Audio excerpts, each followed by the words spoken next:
প্রিয় শিক্ষার্থী বন্ধুরা, আপনারা কেমন আছেন? আশা করি সবাই ভালো আছেন এবং আমার ভিডিও নিয়মিত দেখছেন। আপনাদের অ্যাডভোকেট হওয়ার স্বপ্ন বাস্তবায়ন করার জন্য আমি আছি আপনাদের পাশে, অ্যাডভোকেট শহীদুল ইসলাম পারভেজ।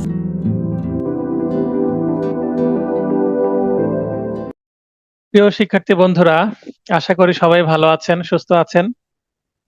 আজকে আমাদের আলোচনার বিষয় সাক্ষ্য আইনের 24 থেকে 55 ধারা টার্গেট করছি। 55 ধারা পর্যন্ত আজকে শেষ করার চেষ্টা করছি।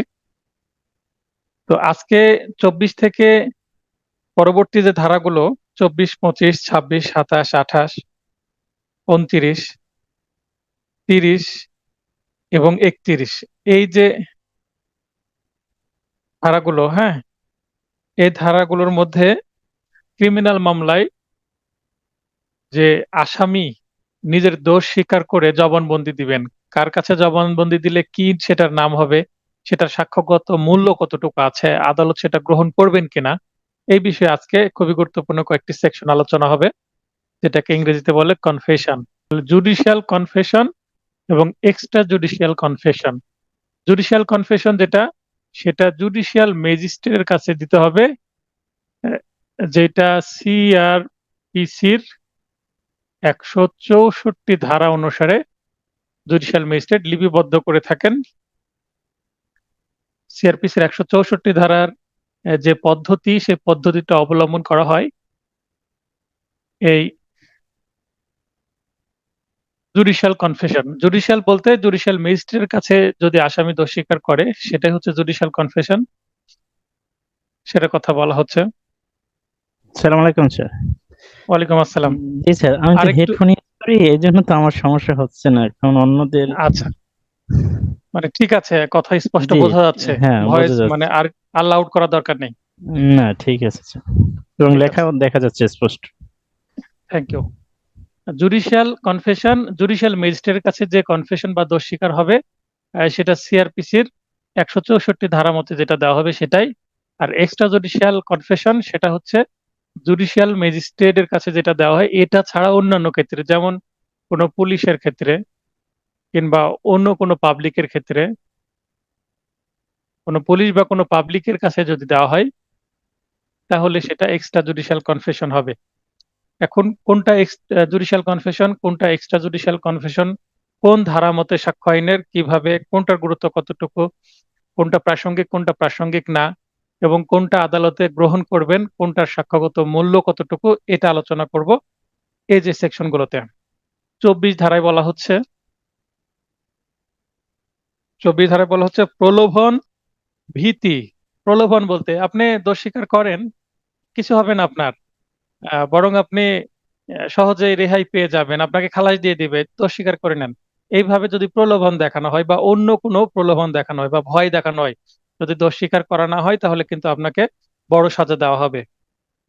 তারপর প্রতিশ্রুতি দ্বারা আদায়কৃত প্রতিশ্রুতি, অর্থাৎ আপনি দোষ স্বীকার করেন, দোষ স্বীকার করলে আপনার এই সুযোগ সুবিধা দেওয়া হবে বা আপনাকে সাজা দেওয়া হবে না, আমি সুপারিশ করব বিচারক যেন আপনাকে খালাস দেয়, এভাবে যদি কোনো প্রতিশ্রুতি দেয়, তাহলে দোষ স্বীকারোক্তি, এই ধরনের দোষ স্বীকারোক্তি কি হবে? কনফেশন কজড বাই ইনডিউসমেন্ট, ইনডিউসমেন্ট মানে প্রলোভন, থ্রেট মানে ভীতি প্রদর্শন, ও প্রমিস। তাহলে এই তিনটা শব্দ আমাদের মনে রাখতে হবে, একটা হচ্ছে ইনডিউসমেন্ট, একটা থ্রেট এবং একটা প্রমিস। এই তিনটা যদি কনফেশনের মধ্যে থাকে, সেটা যদি জুডিশিয়াল ম্যাজিস্ট্রেটও নেন, সিআরপিসি 164 ধারার যে প্রসিডিউর, সেটা যদি ফলো করেও নেওয়া হয়, তাহলেও কিন্তু কি হবে, সেটা জুডিশিয়াল কনফেশন হবে না। কারণ এর মধ্যে কি ঢুকে যাচ্ছে, এই তিনটা শব্দ ঢুকে যাচ্ছে। তাহলে ফৌজদারি মামলায় যখন অপ্রাসঙ্গিক হবে, অর্থাৎ প্রভাবশালী ব্যক্তির দ্বারা যদি কোনো কিছু নেওয়া হয় জোরপূর্বক, তাহলে কিন্তু এটা জুডিশিয়াল কনফেশন হবে না। আজকে অনেকে ক্লাসে ঢুকতে দেরি করছেন দেখছি।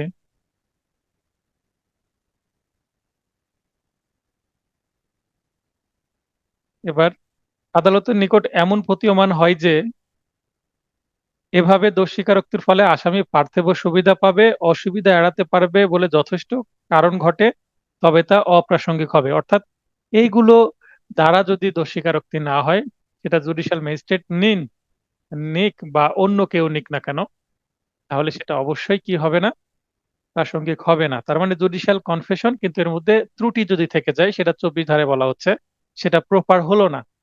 25-এ কি বলা হচ্ছে? 25-এ বলা হচ্ছে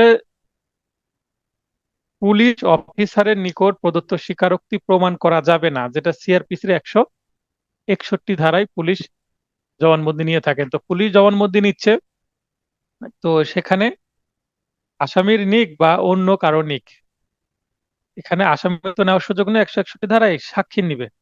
এখন সাক্ষীকে যদি 164 ধারায় জবানবন্দি দিতে গিয়ে যদি বোঝা যায় তিনি আসামি, তথ্য নিতে গিয়ে যদি তদন্তে বের হয়ে আসে যাকে সাক্ষী করেছি তিনি হয়তোবা এই মামলার একজন আসামি, তবুও কিন্তু সেটা সাক্ষ্যগত মূল্য নেই। এমন বিবৃতি দ্বারা এজাহারকারী আসামিকে শনাক্ত করতে পারবেন।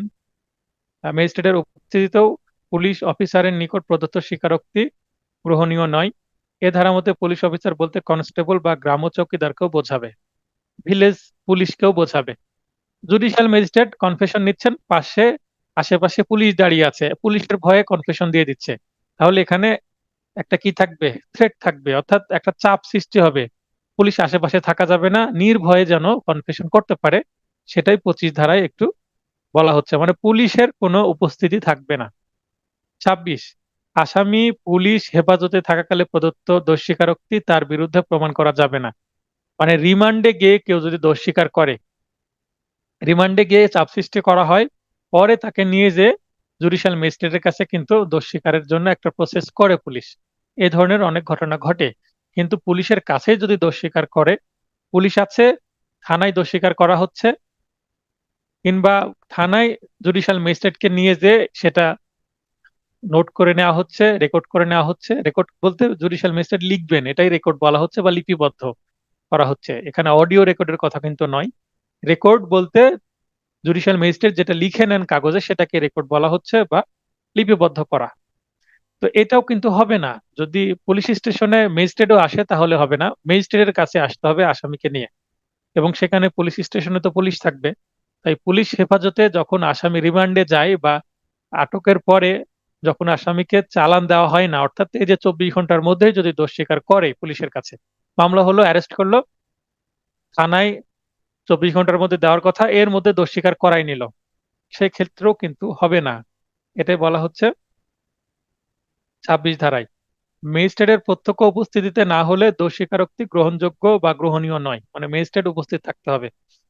ব্যাখ্যা, ম্যাজিস্ট্রেট বলতে ফৌজদারি কার্যবিধি অনুসারে ম্যাজিস্ট্রেটের কার্য সম্পাদন করে গ্রাম্য প্রধানকেও বোঝাবে। ম্যাজিস্ট্রেটের প্রত্যক্ষ উপস্থিতিতে পুলিশের অনুপস্থিতিতে দোষ স্বীকারোক্তি প্রমাণযোগ্য বা গ্রহণীয়, সিআরপিসি 164 ধারা। এখানে দেখেন একটা ব্যাখ্যা আছে, ম্যাজিস্ট্রেট বলতে ফৌজদারি কার্যবিধি অনুসারে ম্যাজিস্ট্রেটের কার্য সম্পাদনকারী গ্রাম্য প্রধানকে বোঝাবে।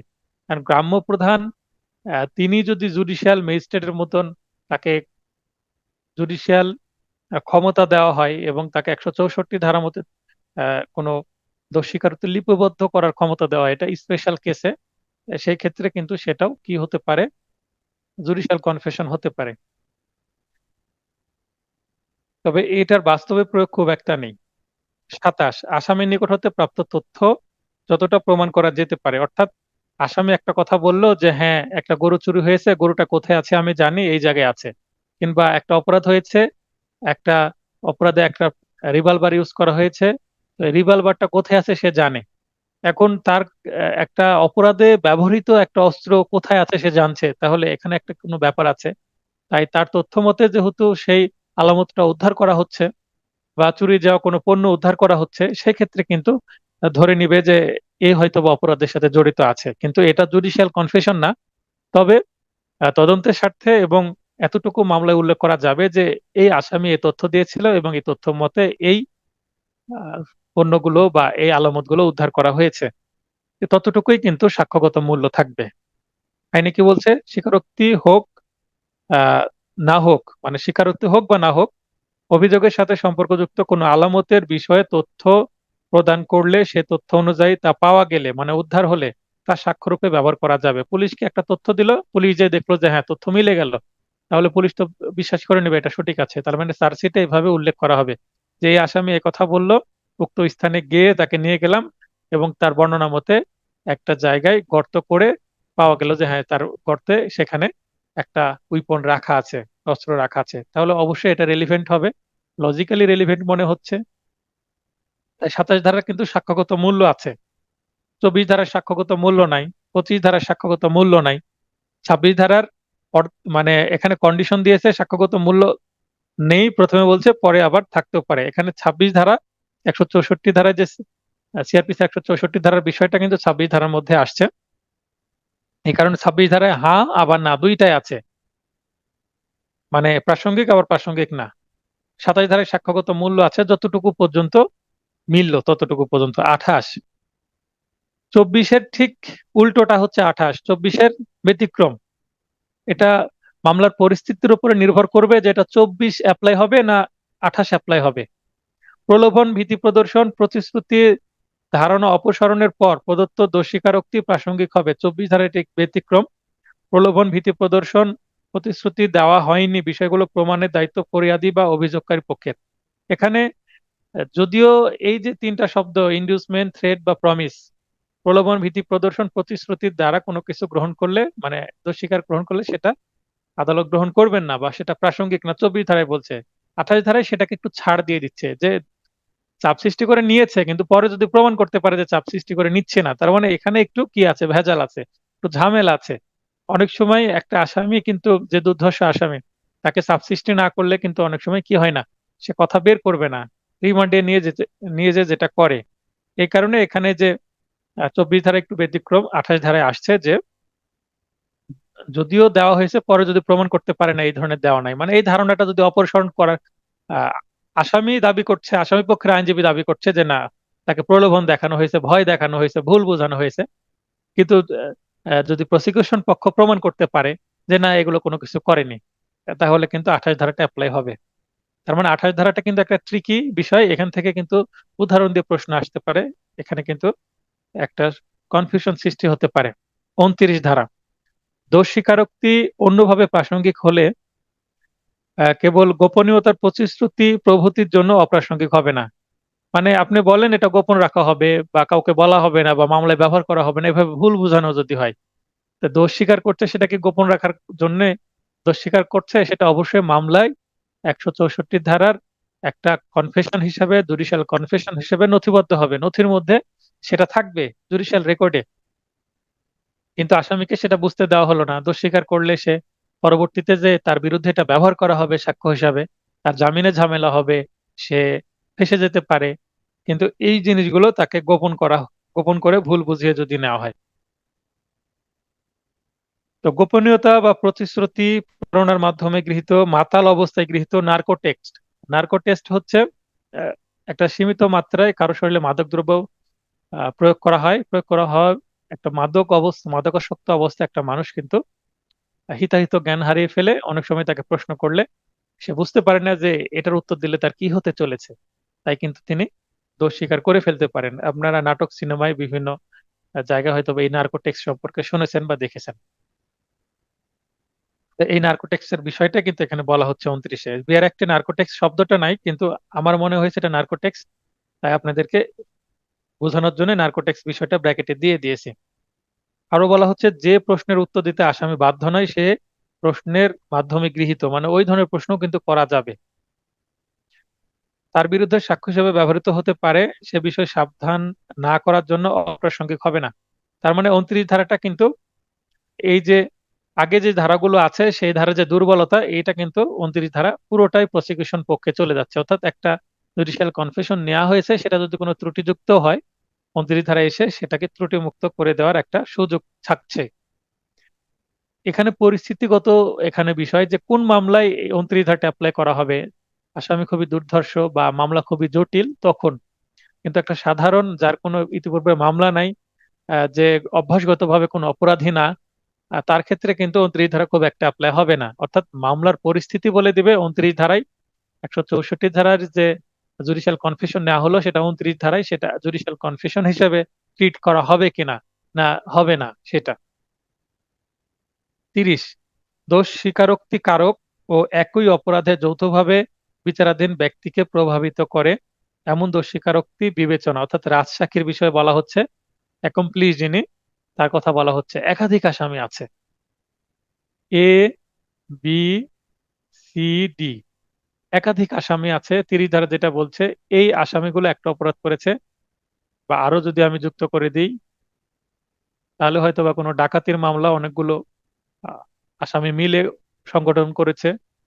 তো এই মামলাটায় বি, ইনি দোষ স্বীকার করছে। দোষ স্বীকার করলে, দোষ স্বীকারে যদি বি নিজেকে নিরপরাধ নিরপরাধ বলে এবং অন্যের অপরাধী এটা বলে, কিন্তু দোষ স্বীকারোক্তির ভ্যালুটা কমে যায়।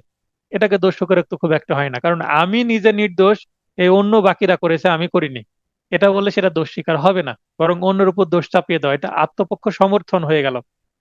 মানে এটা অনেকটা সাফাই সাক্ষ্যের মতন হয়ে গেল। তা আমি নির্দোষ এটা বললে কি আর স্বীকার করা হলো দোষ? সেটা তো আর দোষ স্বীকারোক্তি বলা যায় না। তাহলে উপায়টা কি? দোষ স্বীকারোক্তি তখনই হবে যখন নিজেকে জড়িয়ে সবাইকে সে জড়াবে, অর্থাৎ অন্যদের সাথে আমিও ছিলাম, আমি ছিলাম এবং ওরাও ছিল, ওনারাও ছিল, এটা বললে নিজের যেমন দোষ স্বীকার করছি অন্যদেরকেও এর মধ্যে জড়িয়ে দিচ্ছি, তখন সেটা পারফেক্টলি জুডিশিয়াল কনফেশন হবে। আর যদি বলি স্যার আমি ছিলাম না ওরা ছিল শুধু, তাহলে এটা কিন্তু দোষ স্বীকারোক্তি হচ্ছে না, কারণ নিজেকে বাঁচানোর জন্য আমি একটা কৌশল অবলম্বন করছি। এই কৌশল কিন্তু 30 ধারায় হবে না, অর্থাৎ কোনো জুডিশিয়াল কনফেশনে সেটা হবে না। আদালত বিবেচনা করবেন, প্রমাণের সুযোগ দিবেন। এখানে এই যে বি যে বক্তব্যটা বললো, নিজে দোষ স্বীকার করলো এবং অন্যদেরকে জড়ালো, এটা আদালত বিবেচনা করবেন যে এটা গ্রহণ করবেন কিনা, সাক্ষ্যগত মূল্যটা কতটুকু, এক। আর দুই হচ্ছে এইটা কি কনক্লুসিভ প্রুফ, না এটা কনক্লুসিভ প্রুফ না, এটা খণ্ডনযোগ্য, এবং এটা আদালত দেখাচ্ছে যে এক পক্ষ প্রমাণ করার চেষ্টা করবে এবং প্রমাণের সুযোগ দেবে এটা। তার মানে দোষ স্বীকার করার পরেও এটা বিষয়ে পরে জবানবন্দি এবং জেরা করা যাবে। জেরাই এই জিনিসটাকে, বি যে দোষ স্বীকার করেছিল সেটাকে মিথ্যা প্রমাণ করা যাবে। অন্যরা এবং বি এর আইনজীবীও, বি এবং অন্যদের আইনজীবী যদি আলাদা হয়, বি এর আইনজীবীও এটা মিথ্যা প্রমাণ করতে পারবে, অন্য যে আসামি আছে তাদের আইনজীবীও এটা জেরাই মিথ্যা প্রমাণ করার চেষ্টা করবে। অর্থাৎ দোষ স্বীকারোক্তি যেটা 164 ধারায় সেটা কনক্লুসিভ প্রুফ না, যেটা একাই হোক বা সকলকে জড়িয়ে হোক, রাজসাক্ষী করুক বা কোনো সোলো অ্যাকিউজড করুক, সেটা কিন্তু কনক্লুসিভ প্রুফ না, সেটাও কিন্তু জেরার মাধ্যমে খণ্ডনযোগ্য। অর্থাৎ দোষ স্বীকার আছে বলেই তার যে সাজা হয়ে যাবে এটা কিন্তু না। দোষ স্বীকার থাকার পরেও 164 ধারায় জুডিশিয়াল কনফেশন থাকার পরেও সেটা কিন্তু কি হতে পারে, আসামি খালাস হতে পারে যদি প্রসিকিউশন প্রমাণ করতে ব্যর্থ হয়। এরপরে 31 ধারা, স্বীকারোক্তি চূড়ান্ত প্রমাণ নয়, যেটা একটু আগে আমি বললাম, তবে প্রমাণে বাধা সৃষ্টি করতে পারে স্টপেল। 115 থেকে 117 যে প্রতিবন্ধ, এই জিনিসটার কিছুটা প্রতিফলন এখানে আসছে। এখন কেউ যদি কোনো কিছু স্বীকার করে নাই, সেটা কনক্লুসিভ প্রুফ না, অর্থাৎ সেটা খণ্ডন করা যাবে, জেরাই সেটাকে ওলট পালট করে দেওয়া যাবে, কিন্তু কেউ দোষ স্বীকার করলে সেটা কিন্তু তার জামিনে সহ অন্যান্য ক্ষেত্রে বাধা সৃষ্টি করবে। অর্থাৎ আমি দোষ স্বীকার করলাম 164 ধারায়, আমি পরে যে আবার সবাই সাক্ষী দিচ্ছি দোষ স্বীকার যেটা করেছি তার বিপরীত কিছু বলছি, তাহলে তো এটা কন্ট্রাডিক্টরি তৈরি হবে। অর্থাৎ আমি যদি দোষ স্বীকার করি আবার ছাপাই সাক্ষীর সময় বিপরীত কিছু বলে দোষ স্বীকারটাকে আমি কিন্তু এড়াতে পারবো না, কারণ আমি যেটা স্বীকার করে নিয়েছি সেটাকে আর এড়ানোর সুযোগ নাই। অর্থাৎ ছাপাই সাক্ষীতে খুব একটা কাজ হবে না, বরং জেরাতে কাজ হবে। আইনজীবী যদি ভালো জেরা করতে পারেন তাহলে এই দোষ স্বীকার থেকে আসামিকে মুক্ত করতে পারবেন। আবার জুডিশিয়াল কনফেশন সেটাকে কিন্তু প্রত্যাহার করাও যায়, যে কি প্রত্যাহারের হেতু কি হতে পারে, যে আমাকে প্রলোভন দিয়েছিল, তারপরে ভীতি প্রদর্শন করেছিল বা ভুল বুঝিয়েছিল, বা এটা যে আমার বিরুদ্ধে ব্যবহার করা হবে এটা কি চলছিল আমি বুঝতে পারিনি, আমার মানসিক অবস্থা মানসিক স্থিতি ঠিক ছিল না, কারণ আমাকে একটা মিথ্যা মামলায় হঠাৎ অ্যারেস্ট করার পরে আমি বুঝতে পারিনি কি চলছে, আমি এগুলো বুঝি না, এই ধরনের যদি দেখাচ্ছে যে আসামি বা তার আইনজীবী আসামির পক্ষে ক্লেম করে আদালতে এবং বলে যে 164 ধারা যে জবানবন্দি নেওয়া হয়েছে সেটা প্রপার না, না বুঝে দিয়েছে আসামি, সেটা প্রত্যাহারের আবেদন দেওয়া যেতে পারে। তাহলে জুডিশিয়াল কনফেশন প্রত্যাহারযোগ্য, প্রত্যাহার করা যেতে পারে। আর এক্সট্রা জুডিশিয়াল কনফেশন, সেটা জাস্ট পুলিশের কাছে যে তথ্যটুকু দিল সেই তথ্যটুকু কিন্তু ব্যবহার করা যেতে পারে, সেটা বলা হচ্ছে। তাহলে এখানে যেটা ক্লিয়ার, জুডিশিয়াল কনফেশন এটা কিন্তু রিটেনেও একটা গুরুত্বপূর্ণ একটা topic, judicial confession, extra judicial confession সম্পর্কে, বা যদি কনফেশন কত প্রকার কি কি এই ধরনের প্রশ্ন আসে, বা কনফেশন কি, বা এখান থেকে আপনার ফ্যাক্ট বেস বা প্রবলেমেটিক প্রশ্ন দিয়ে দিল রিটেনে। তখন উত্তর করতে হবে, এই ধারাগুলো তখন লাগবে। এরপরে চলে যায় 32 ধারা। 32 ধারা খুবই গুরুত্বপূর্ণ ধারা। 32 ধারা থেকে আপনারা এক্সট্রা নোটে কিছু গুরুত্বপূর্ণ তথ্য অ্যাড করব এবং ফ্ল্যাশ কার্ড পাবেন। 32 ধারা, 32 ধারায় বলছে যে কিছু কিছু মানুষ আছে যাদেরকে সাক্ষ্য দেওয়ার জন্য আদালতে উপস্থিত করা যায় না। কেন যায় না? বেশ কিছু কারণ আছে, তার মধ্যে 8টি ভ্যালিড কারণ এখানে 32 ধারায় ধরে নেওয়া হচ্ছে। তাহলে 32 ধারায় কয়টি কারণ আছে? 8টি কারণ আছে। কেউ বলতে পারেন যে 32 ধারায় 8টি কারণ, এটা মনে রাখবো কি করে? মনে রাখার পদ্ধতি কি? এটা একটা গুরুত্বপূর্ণ যে 32 ধারায় 8 প্রকারের ব্যক্তি বা 8 প্রকারের সাক্ষীকে আদালতে সাক্ষ্য দেওয়ার জন্য উপস্থিত করা যায় না। তো এটা কিন্তু একটা গুরুত্বপূর্ণ তথ্য। কয় প্রকারের, এই কয়টি দিয়ে সংখ্যা দিয়ে প্রশ্ন করতে পারে। রনি আপু হাত উত্তোলন করেছেন, লাইন আসবেন। স্যার আসসালামু আলাইকুম। হ্যাঁ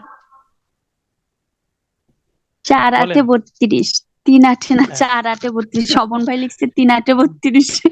তাহলে আমরা এখানে এখানে 4 দিয়ে বিভাজ্য, 8 দিয়ে 32কে ভাগ করা যায়, 8 দিয়ে বিভাজ্য সেটা। হ্যাঁ, আমরা এটা চিন্তা করব। এখানে 4 হলো না 3 হলো সেটা ম্যাটার না, কিন্তু 4 দিয়ে না মানে নিঃশেষে বিভাজ্য। উনিও উনিও দিল তো এই জন্য দেখলাম সাথে সাথে চ্যাটিং এ হ্যাঁ, আসছে হ্যাঁ, মেসেজটা। সেটাই দেখতে পাইছি, মানে এক্সাইটমেন্টে দ্রুত টাইপ করতে যে মিস্টেক করে ফেলছেন। যাই হোক, ভাগ যায়, 32কে 8 দিয়ে জি ভাগ স্যার। যায়, এটা আমরা এভাবে লিখে নেব। হ্যাঁ, নোটের কোথাও জি অথবা স্যার।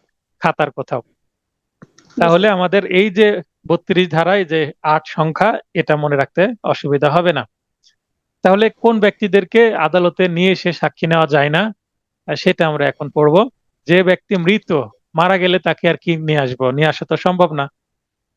নিখোঁজ, নিখোঁজ ব্যক্তিকে তার কে নিয়ে আসবে? মামলার বাদী নিয়ে আসতে পারবে না, পুলিশই খুঁজে পাবে না, তাহলে কি করে নিয়ে আসবো?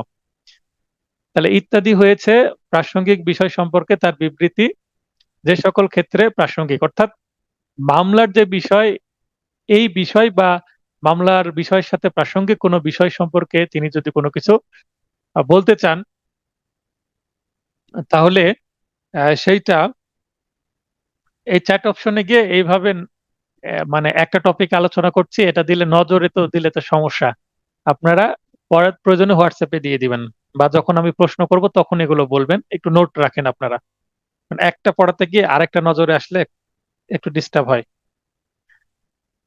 তো যেটা বলছিলাম যে 8 প্রকারের ব্যক্তি আদালতে নিয়ে আসা যায় না, কিন্তু তাদের যদি আগের কোনো বক্তব্য থাকে যেটা মামলা সংক্রান্ত, মানে যে মামলা চলছে এই মামলায় আমি সাক্ষ্য হিসাবে তাদেরকে ব্যবহার করতে যাচ্ছি, তাদের আগের কোনো বক্তব্য, সেটা নিশ্চয়ই মামলার সাথে রিলিভেন্ট হতে হবে, কানেক্টেড হতে হবে, প্রাসঙ্গিক হতে হবে। তাহলে কিন্তু সেই প্রাসঙ্গিক অংশটুকুই মামলায় ব্যবহার করা যাবে। অর্থাৎ তাদের বক্তব্যের প্রাসঙ্গিকতাই কিন্তু এখানে বলা হয়েছে। Cases in which statement of relevant fact by person who is dead or cannot be found, মানে মৃত বা খুঁজে পাওয়া যাচ্ছে না, এটসেট্রা এটসেট্রার মধ্যে কিন্তু নিচে যে 8টা পয়েন্ট আছে, সেই 8টা পয়েন্টের সবগুলোকে এটসেট্রার মধ্যে কিন্তু লুকানো আছে। ইজ রিলিভেন্ট, তাহলে সেটা রিলিভেন্ট হবে। তাহলে রিলিভেন্ট ফ্যাক্ট বিষয়ে যদি কোনো কিছু বলা হয় এই 8 প্রকারের ব্যক্তির, তাহলে সেটা আদালত রিলিভেন্ট হিসেবে গ্রহণ করবেন। এখন সেটা অ্যাডমিট করবেন কিনা সেটা মামলার পরিস্থিতিতে বলে দিবে, অর্থাৎ জেরাই সেটাকে খণ্ডন করা যাবে, কিন্তু সেটা বলা যাবে আদালতে। আদালত সেটা অবজেক্ট করবে না, অর্থাৎ কেউ যদি বলে অবজেক্ট ইওর অনার, সেটা আর হবে না, ওভাররুলড হয়ে যাবে, অর্থাৎ আদালত বলার সুযোগ দিবেন। তো যেসব ব্যক্তিকে আসামি সাক্ষী মর্মে তলব করা যায় না, মানে সাক্ষী হিসাবে আদালতে ডাকা যায় না, তাদের বিবৃতি মৌখিক হোক লিখিত হোক, 8 প্রকারের ব্যক্তি মৃত ব্যক্তির মৃত্যুর কারণ সম্পর্কে উত্থাপিত হলে, মানে মৃত ব্যক্তির মৃত্যুর কারণ সম্পর্কে প্রশ্ন উত্থাপিত হলে, মানে কেন উনি মারা গেলেন, কি কারণে মারা গেলেন, এটা যদি উত্থাপিত হয়, তার মৃত্যুকালীন ঘোষণা মানে ডাইং ডিক্লারেশন। যে ব্যক্তি মারা গেল মৃত্যুকালে, মুমূর্ষু অবস্থায়, অ্যাবাউট টু ডাই, এই অবস্থায় তিনি যদি কোনো বক্তব্য পেশ করেন, বক্তব্যটা কি সম্পর্কে হতে হবে, তাকে কে মারলো বা তার মৃত্যুর কারণটা কি, সেটা যদি কেউ শোনে বা কেউ সেটা যদি কোনো রেকর্ড করে রাখে, সিসিটিভি ক্যামেরা সহ যে কোনো ভাবে, এখন ডিজিটাল রেকর্ড যেহেতু গ্রহণ করা হচ্ছে, অতএব রিটেন ফরম্যাটে হোক বা ডিজিটাল ফরম্যাটে হোক, বা কেউ শুনে থাকে যদি তার বক্তব্য, যে কোনো ব্যক্তি, এখানে জুডিশিয়াল কনফেশনের মতন জুডিশিয়াল ম্যাজিস্ট্রেটের কাছে তার বক্তব্য দিতে হবে তা না, যে কোনো ব্যক্তি যদি শুনে থাকে, কারণ একজন মানুষ অ্যাক্সিডেন্টালি বা তাকে মার্ডার করা হচ্ছে বা কোনো কারণে তাকে আঘাত করা হয়েছে, অন্যের কারণে সে মারা যাচ্ছে, ওই অবস্থায় তো জুডিশিয়াল ম্যাজিস্ট্রেট আশেপাশে নাও থাকতে পারে। তাহলে ইনস্ট্যান্ট ওই সময়ে ওই পরিস্থিতিতে যিনি থাকবেন তাকেই তো বলবে যে আমার এই অবস্থা, আমার মৃত্যুর জন্য অমুক দায়ী, এই কারণে এই ঘটনাগুলো ঘটলো। তাহলে এইটা আপনারা ডিটেল পড়তে হলে উদাহরণ আছে, উদাহরণগুলো দেখবেন, জাস্ট এটা মনে রাখেন। তবে ডাইং ডিক্লারেশন এমন একটা জিনিস যে একটা মানুষ মুমূর্ষু অবস্থায় কথা বললো বলে সে অজ্ঞান হয়ে গেল, ট্রিটমেন্ট করার পর তিনি যদি সুস্থ হয়ে যান, ট্রিটমেন্টের পরে যদি সুস্থ হয়ে যান, তখন কিন্তু এটা ডাইং ডিক্লারেশন থাকবে না। তার মানে dying declaration, finally dying declaration থাকবে যদি তিনি ফাইনালি মারা যান, যিনি বক্তব্য দিয়েছিলেন। তো ডাইং ডিক্লারেশন দেওয়ার পর চিকিৎসায় তিনি যদি বেঁচে যান, অনেকেই কোমাতে কিন্তু দীর্ঘদিন পড়ে থাকেন। কোমাতে 1 বছর, 2 বছর, 5 বছর পর তিনি যদি জেগে ওঠেন, তাহলে তো তার স্মৃতি সবকিছু মনে পড়বে যে হ্যাঁ, সে কি কি বলেছিল সেটা। তাহলে তিনি যেহেতু বেঁচে আছেন, তাহলে তাকে নিয়ে এসে আদালতে সাক্ষী নিতে হবে, কারণ তিনি তো বেঁচে আছেন। আর বেঁচে থাকলে তিনি অবশ্যই আদালতে আসতে পারবেন, এসে সাক্ষী দিবেন। যদি আদালতে আসার মতো তার পরিস্থিতি থাকে, তাহলে তার ডাইং ডিক্লারেশনটার আর কোনো কি গুরুত্ব নাই। কারণ যে মানুষ বেঁচে আছে, সে মানুষের ডাইং ডিক্লারেশন দিয়ে কি করব? তাকে আদালতে নিয়ে আসা হোক, তিনি জবানবন্দি দিক, অপরপক্ষ জেরা করুক। কারণ ডাইং ডিক্লারেশন বিষয়ে তো জেরা করার সুযোগ খুব কম থাকে যদি লিখিত হয় সেটা। 2 নম্বর, স্বাভাবিক কাজকর্মের খাতায় লিপিবদ্ধ সময় ও তারিখ। যেমন আপনারা ভর্তি হলে আমার একটা রেজিস্টার খাতা আছে, সঙ্গে সঙ্গে আমি সিরিয়াল নাম্বার দিয়ে নাম লিখি, কোন বার থেকে সেটা উল্লেখ করি, এবং কত তারিখে ভর্তি হলেন এবং কোন সময় ভর্তি হলেন টাইমও আমি উল্লেখ করি, মানে মিনিট সহ আমি উল্লেখ করি যে কে কত তারিখে ভর্তি হলো, কোন সময় ভর্তি হলো। ইভেন আমি নোটটা পাঠালাম কত তারিখে এবং কোন সময়ে, এগুলো আমার রেজিস্টারে উল্লেখ করা থাকে। তো আমি এটা নিয়মিত করছি। আরেকটা বিষয়, যিনি চাকরি করেন, তিনি অফিসে যান, অফিসের হাজিরা খাতায় দেখাচ্ছে যে সই করেন। আবার আমরা অ্যাডভোকেট, আমরা যখন কোর্টে যাই, আমাদের একটা ডায়েরি আছে, ডেইলি সেটা আমরা আপডেট করি। তো এটা যদি স্বাভাবিক কাজকর্ম, এটা আমাদের একটা স্বাভাবিক কাজকর্ম।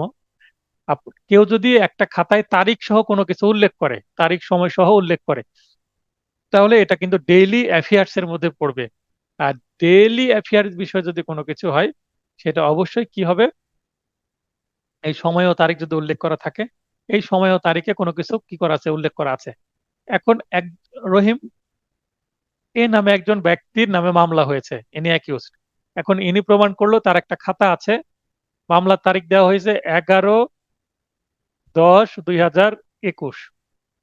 তো এই তারিখে উনি দেখালেন যে সেম তারিখে 11/10/2021 ওনার 21 সালের একটা পুরাতন খাতা আছে, সেই খাতাতে এই তারিখে উনি একটা নির্দিষ্ট প্রতিষ্ঠানে ছিলেন বা হাজিরা খাতায়। তো ওই প্রতিষ্ঠানের উনি যদি সহকারী শিক্ষক হন বা উনি যদি কোনো ব্যাংকের কর্মচারী হন, তাহলে এই খাতাটা একটা, যদি পুরো খাতাটা নিয়ে আসা সম্ভব না হয়, সেক্ষেত্রে এটার একটা ফটোকপি এবং সেটা প্রতিষ্ঠানের যিনি প্রধান, তিনি এটাকে কি করে দিবেন, সত্যায়িত করে দিবেন, এবং তিনি সহ আদালতে এসে কি করা যেতে পারে, এটা উপস্থাপন করা যেতে পারে। সেটা দেখে কিন্তু এটাকে আদালত প্রাসঙ্গিক হিসেবে গ্রহণ করবেন, অর্থাৎ এটার একটা গুরুত্ব আছে। তার মানে খাতাটা দিলেই হলো। এখন যিনি লিখেছেন তিনি যদি দেখা যাচ্ছে যে আসামি হন, তাহলে তিনি এটা কিন্তু দাবি করতে পারবেন, প্লে অফ এলিবির মতন। আবার যদি এটা কোনো সাক্ষী হয়, আসামি না হয়, এবং ইনি যদি মৃত্যুবরণ করেন, সেক্ষেত্রে তার খাতাটাও কিন্তু নিয়ে আসা যাবে। কারণ ইনাদেরকে যদি নিয়ে আসা না হয়, ইনি মারা গেছেন বা হারিয়ে গেছেন বা বিদেশে আছেন, যাকে আনা ব্যয়বহুল আদালতে, তার খাতাটা উপস্থাপন করলেই চলবে, কারণ রিটেন ফরম্যাটে একটা সাক্ষী আছেই। তো এই রিটেন ফরম্যাটের সাক্ষ্যটাই কিন্তু আদালতে গ্রহণ করা হবে। 3 নম্বরে, আর্থিক বা মালিকানাগত স্বার্থের পরিপন্থী হলে সেটাও গ্রহণ করা হবে। 4 বলছে অধিকার প্রথা সাধারণের স্বার্থ সংশ্লিষ্ট হলে সেটা গ্রহণ করা হবে, অর্থাৎ প্রাসঙ্গিক হবে। বৈবাহিক দত্তক সম্পর্কের অস্তিত্ব বিষয়ে কোনো বক্তব্য হলে সেটা প্রাসঙ্গিক হবে, আদালত সেটা গ্রহণ করতে পারেন। মৃত ব্যক্তির উইলে বা পারিবারিক বিষয় হলে, তাহলে একজন ব্যক্তি মৃত্যুবরণ করেছেন, তাই তিনি একটা উইল করে গেছেন, সেই বিষয়টাও কিন্তু আদালতে গ্রহণ করা হবে। প্রাসঙ্গিক হবে। উইল 13 ধারায় বর্ণিত প্রথা বা কার্যের বিষয় হলে সেটা হবে, এবং কতিপয় ব্যক্তি কর্তৃক প্রদত্ত বিচরিত বিষয়ের সাথে মনোভাব ব্যক্ত করলে সেটা হবে। এই যে 8 প্রকারের খুব সংক্ষিপ্ত ভাবে তুলে দিলাম, কোনো জায়গায় বুঝতে সমস্যা হতে পারে, আগের ভিডিও যারা দেখে ক্লাসে এসেছেন তারা বুঝতে পারছেন। এবং যদি মূল বইটা পড়েন এটা আরো ডিটেলে আছে, জাস্ট এটা মনে রাখার জন্য একটু সংক্ষিপ্ত ভাবে তুলে দেওয়া হয়েছে। আর এটা আমাদের এত ডিটেলে লাগবে না, কারণ এটা রিটেন না, রিটেনে গেলে এটা আপনার ডিটেলে রাখবে। 32 ধারা রিটেনের জন্য খুবই গুরুত্বপূর্ণ একটা টপিক, এটা কিন্তু ডিটেলে লাগে। কিন্তু এমসিকিউ এর জন্য জাস্ট 8 প্রকার এই শব্দটা জরুরি, এবং 8 প্রকারের মধ্যে জাস্ট পয়েন্টেড আপনাকে জাস্ট ধরে রাখতে হবে কি কি।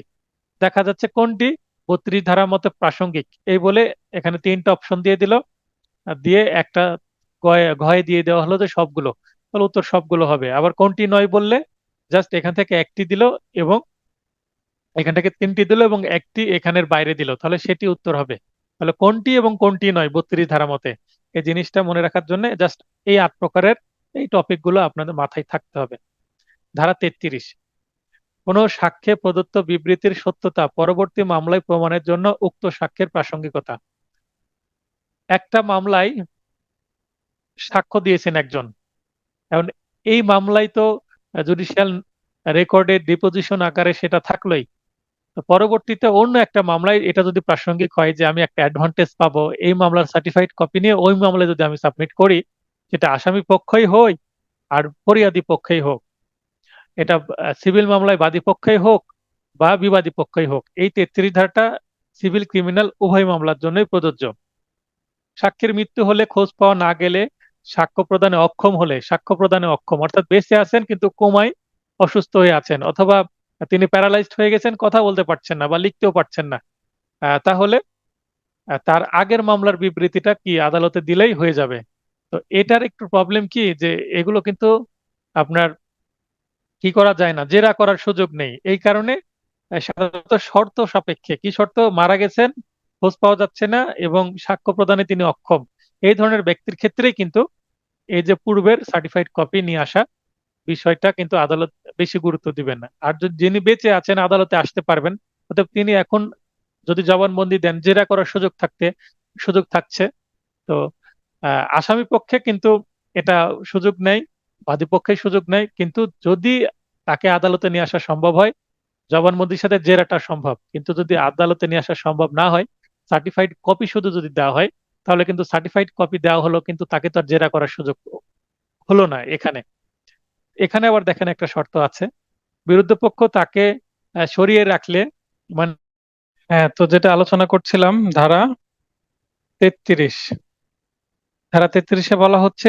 যে বিরুদ্ধ পক্ষ তাকে সরিয়ে রাখলে, অর্থাৎ কিডন্যাপ করে যদি রাখে বা কনফাইন বা আটক করে রাখে, উপস্থিত করা সময় ও ব্যয় সাপেক্ষ হয়, অর্থাৎ এমন একটা সাক্ষী যাকে উপস্থিত করা অনেক সময় লাগবে বা ব্যয় সাপেক্ষ, অর্থাৎ দেশের বাইরে আছে বা সে এমন জায়গায় চাকরি করে যে তার সহজে ছুটি হচ্ছে না, এই ক্ষেত্রে আর পূর্বের সাক্ষ্য পরবর্তী মামলায় তখন প্রাসঙ্গিক হবে, অর্থাৎ আগে যে সাক্ষ্যটা দিয়েছিল সেইটা অন্য পরবর্তী মামলায় আবার একই যদি বিষয় হয়, যেটা কোনো রিলেট হবে, কোনো সুযোগ বা অ্যাডভান্টেজ নেওয়া যাবে, সেক্ষেত্রে প্রাসঙ্গিক হবে। তবে 3টি শর্ত আছে এক্ষেত্রে। 33 ধারায় কয়টি শর্ত? 3টি শর্ত। 33-এ 3টা, মানে 2টা 3 আছে, আরো একটা 3 যুক্ত হলো, তাহলে 33-এ 3টা শর্ত। পরবর্তী মামলা একই পক্ষদ্বয়ের এবং তাদের স্বার্থ সংশ্লিষ্ট প্রতিনিধির মধ্যে হতে হবে, অর্থাৎ এটা সিভিল ম্যাটার্স যদি হয় তাহলে একই পক্ষদের মধ্যে হতে হবে। আমরা যেমন রেস জুডিকাটা বা রেস সাবজুডিস সিপিসি যেটা পড়েছে সেই টাইপের আর কি। পূর্বে উক্ত সাক্ষীকে জেরা করার সুযোগ পেতে হবে, অর্থাৎ এমন একটা সাক্ষী জাস্ট জবানবন্দি দেওয়া হয়েছিল কিন্তু সেই মামলায় তাকে জেরার কোনো সুযোগ ছিল না, তার মানে সেটা একপাক্ষিক হয়ে গেল, জাস্ট নিজে থেকে যা খুশি তা বলে দিয়েছে, জেরা করে সেটাকে খণ্ডন করার হয়নি, তো এমন সাক্ষ্য কিন্তু আদালত গ্রহণ করবেন না। অর্থাৎ এখানে জবানবন্দিও থাকবে, জেরাও থাকবে, তাহলে একটা ব্যালেন্স থাকলো, এই ব্যালেন্সটাকে কাজে লাগাতে পারা যাবে অন্য মামলায়। আর উভয় মামলার বিচার্য বিষয় একই ধরনের হতে হবে, রেস জুডিকাটার মতোই বিষয়টা। রেস জুডিকাটায় যে ধরনের শর্ত আছে সেই ধরনের শর্ত এখানে দেওয়া হচ্ছে, জাস্ট 2 নম্বর শর্তটা একটু ইউনিক, যে জেরা করার সুযোগ থাকতে হবে, অর্থাৎ জেরা যেন আগে থাকে। জেরা না থাকলে কিন্তু সেটা কোনো কাজ নাই, কারণ সেটা একপাক্ষিক হয়ে গেল। 34, হিসাবের খাতায় লিপিবদ্ধ বিষয় বা ডিজিটাল রেকর্ড যখন প্রাসঙ্গিক। এই যে 34-এর মধ্যে ডিজিটাল রেকর্ড শব্দটা যুক্ত হয়েছে অ্যামেন্ডমেন্টের মাধ্যমে। আসলে অনেক গাইডে দেখছি বা অনেকেই নতুন যে অ্যামেন্ডমেন্ট হয়েছে সেটাকে আলাদাভাবে ইংরেজিতে দিয়ে দিয়েছে অনেক গাইডে, আমি লক্ষ্য করছি। কিন্তু আমি আমার এখানে যেটা পাবেন যে এটার মধ্যেই আমি গুরুত্বপূর্ণ অংশটুকু ইনক্লুড করে দিয়েছি, অর্থাৎ আলাদাভাবে আপনাকে আর অ্যামেন্ডমেন্টটুকু পড়তে হচ্ছে না, এটার মধ্যে আপনারা পেয়ে যাচ্ছেন। যেই যেই জায়গায় অ্যামেন্ডমেন্ট হয়েছে সেই সেই জায়গায় আমি ইনক্লুড করে দিয়েছি, যেগুলো গুরুত্বপূর্ণ জাস্ট সেগুলোই। যখন এই বিষয়ে অনুসন্ধান করা আদালতের কর্তব্য তা প্রাসঙ্গিক হবে, অর্থাৎ হিসাবের খাতা যেটা আমরা 32-এর মধ্যেও পেয়েছি। শুধুমাত্র এমন লিপিবদ্ধ বা রেকর্ডের উপর ভিত্তি করে কাউকে দায়ী করা যায় না, অর্থাৎ যথেষ্ট নয়। তাহলে হিসাবের বিষয় থাকবে কিন্তু অন্য কিছু নাই, জাস্ট একটা সোলো এভিডেন্স আছে। তাহলে একটা এভিডেন্সের উপর ভিত্তি করে পারিপার্শ্বিক সার্কামস্ট্যান্সিয়াল অন্য কোনো এভিডেন্স নাই, সেক্ষেত্রে হয়তোবা আসামির অপরাধ করেছে কিনা সন্দেহ থেকে যায়। তো ডাউট যেহেতু থাকছে, আর বেনিফিট অফ ডাউট কে পাবে? অ্যাকিউজড পাবে বা আসামি পাবে, আসামি খালাস হয়ে যাবে বা আসামির লঘুদণ্ড হয়ে যাবে। এরপরে 35, সরকারি দলিলে লিপিবদ্ধ বিষয় বা ডিজিটাল রেকর্ড যখন প্রাসঙ্গিক। আগে সরকারি যে দলিল সেগুলো কি হতো, যেমন আমাদের আদালতে একটা কজ লিস্ট থাকে, কজ লিস্টে এটা হচ্ছে M2 ফর্মের নাম কি, এটা কজ লিস্টকে বলে M2। এই M2 ফর্মটা হাইকোর্ট কর্তৃক নির্দেশিত ফর্ম, এই ফরম্যাটেই কিন্তু এটা প্রিন্ট করে বাধাই করা হয়, আমরা যেটাকে কজ লিস্ট বলি বা দৈনিক মামলার কার্যতালিকা। তো মামলার ধার্য ডেটগুলো থাকে এখানে, এখান থেকে আমরা তারিখ নিয়ে কিন্তু আমাদের ডায়েরিগুলোতে ইনপুট করি এবং আপডেট করি, হালনাগাদ করি। তো এটা কিন্তু আগে শুধুমাত্র কি ফরম্যাটে ছিল, অ্যানালগ ফরম্যাটে ছিল, শুধুমাত্র খাতায় ছিল, প্রিন্টেড ডকুমেন্ট ছিল। কিন্তু এখন কিন্তু এটা ডিজিটাল ফরম্যাটে আমরা পাচ্ছি। আমার আদালত যেমন এর আগে ডিজিটাল ছিল, এখানে এই একটা ওয়েবসাইট দেওয়া হয়েছে, এই ওয়েবসাইটে কিন্তু মামলার নাম্বার দিয়ে আবার তারিখ দিয়ে কোর্টের নাম দিয়ে কিন্তু এখানে সার্চ করা যাচ্ছে। আবার আগে খতিয়ান কিন্তু আমরা সরাসরি অফিসে গিয়ে তুলতে হতো, এখন খতিয়ান গুলো আমরা অনলাইনে পেয়ে যাচ্ছি, রেকর্ড গুলো, পর্চা গুলো আমরা পেয়ে যাচ্ছি, নকশাগুলো আমরা অনলাইনে পেয়ে যাচ্ছি ডিজিটাল ফরম্যাটে। তো এই কারণেই ডিজিটালটা প্রাসঙ্গিক হয়ে গেছে, তাই ডিজিটাল শব্দটা যুক্ত করা হয়েছে এখানে। তো সরকারি দলিলে লিপিবদ্ধ বিষয় ডিজিটাল বা ডিজিটাল রেকর্ড যখন প্রাসঙ্গিক, কোনো সরকারি কর্মকর্তা তার দায়িত্বরত অবস্থায় যদি লিপিবদ্ধ করে তাহলে প্রাসঙ্গিক হবে। একজন সরকারি কর্মকর্তা ডিউটি থাকা অবস্থায় যদি সেটা লিপিবদ্ধ হয়, তাহলে সেটা সরকারি কর্মকর্তা সরকারি কাজের একটা অংশ হিসেবে সেটা প্রাসঙ্গিক হবে। কিন্তু তিনি যদি বাসায় এসে অফ ডিউটিতে, তিনি ছুটিতে থেকে বা যে সময় তার ডিউটি নাই, একজন বিচারকের একটা ম্যাজিস্ট্রেটের ডিউটি কি 9টা থেকে 5টা পর্যন্ত। তো এই যে 5টার পরে যদি কোনো কিছু হয়, তো সেটা তার ব্যক্তিগত কাজ যদি হয় তাহলে এটা কিন্তু এই ধারে প্রাসঙ্গিক হবে না, অর্থাৎ ডিউটিরত অবস্থায় থাকতে হবে। 36, মানচিত্র, চার্ট, নকশা, ডিজিটাল রেকর্ড এ প্রদর্শিত বিবৃতি প্রাসঙ্গিক। তো বিচার্য বিষয় সম্পর্কিত হলে প্রাসঙ্গিক হবে সরকারি বা বেসরকারি প্রকাশনা জনসাধারণের নিকট বিক্রয়ের উদ্দেশ্যে। এখন একটা ম্যাপ আছে, এই ম্যাপটা আমি আমার কম্পিউটারে একটু এডিট করে আমার মতো করে মামলায় সুযোগ নেওয়ার জন্য আমি প্রিন্ট করলাম, বা কোনো চার্ট আমি নিজের মতো করে প্রিন্ট করে দিয়ে দিলাম, মানে এক পিসি আছে আমার কাছে আছে আর আদালতে দিলাম, এই দুই চার পিস আমি কি করেছি, প্রিন্ট করেছি আমার কাজের সুবিধার্থে, সেটা তো আর প্রকাশ করা হলো না। তাহলে সেটা দেখাচ্ছে সরকারি কোনো প্রেস বা যে প্রেসের মাধ্যমে যেমন বাজারে আমরা মানচিত্র কিনতে পাই, বাংলাদেশের মানচিত্র, পৃথিবীর মানচিত্র, কোনো জেলার মানচিত্র, থানার মানচিত্র। তো এই মানচিত্রগুলোই যদি মানে অনেকগুলো সংখ্যায়, হাজার হাজার সংখ্যায় যখন প্রিন্ট করে জনগণের উদ্দেশ্যে বিক্রয় করা হচ্ছে, প্রকাশ করা হচ্ছে, সেটার একটা গুরুত্ব আছে, কারণ সেটা কিন্তু একটা ম্যাস লেভেলে প্রিন্ট হয়, দুই চারটা প্রিন্ট হয় না যে এখানে আহ, আমি একটা টেম্পার করে নিলাম, আমি একটু পরিবর্তন করে নিলাম, এটাকে ফ্যাব্রিকেটিং বলা হবে। অর্থাৎ সাক্ষ্য আইনে কিন্তু এটা দলিল প্রণয়ন বা মিথ্যা দলিল সৃষ্টির মতো কিন্তু একটা অপরাধ হয়ে যাবে।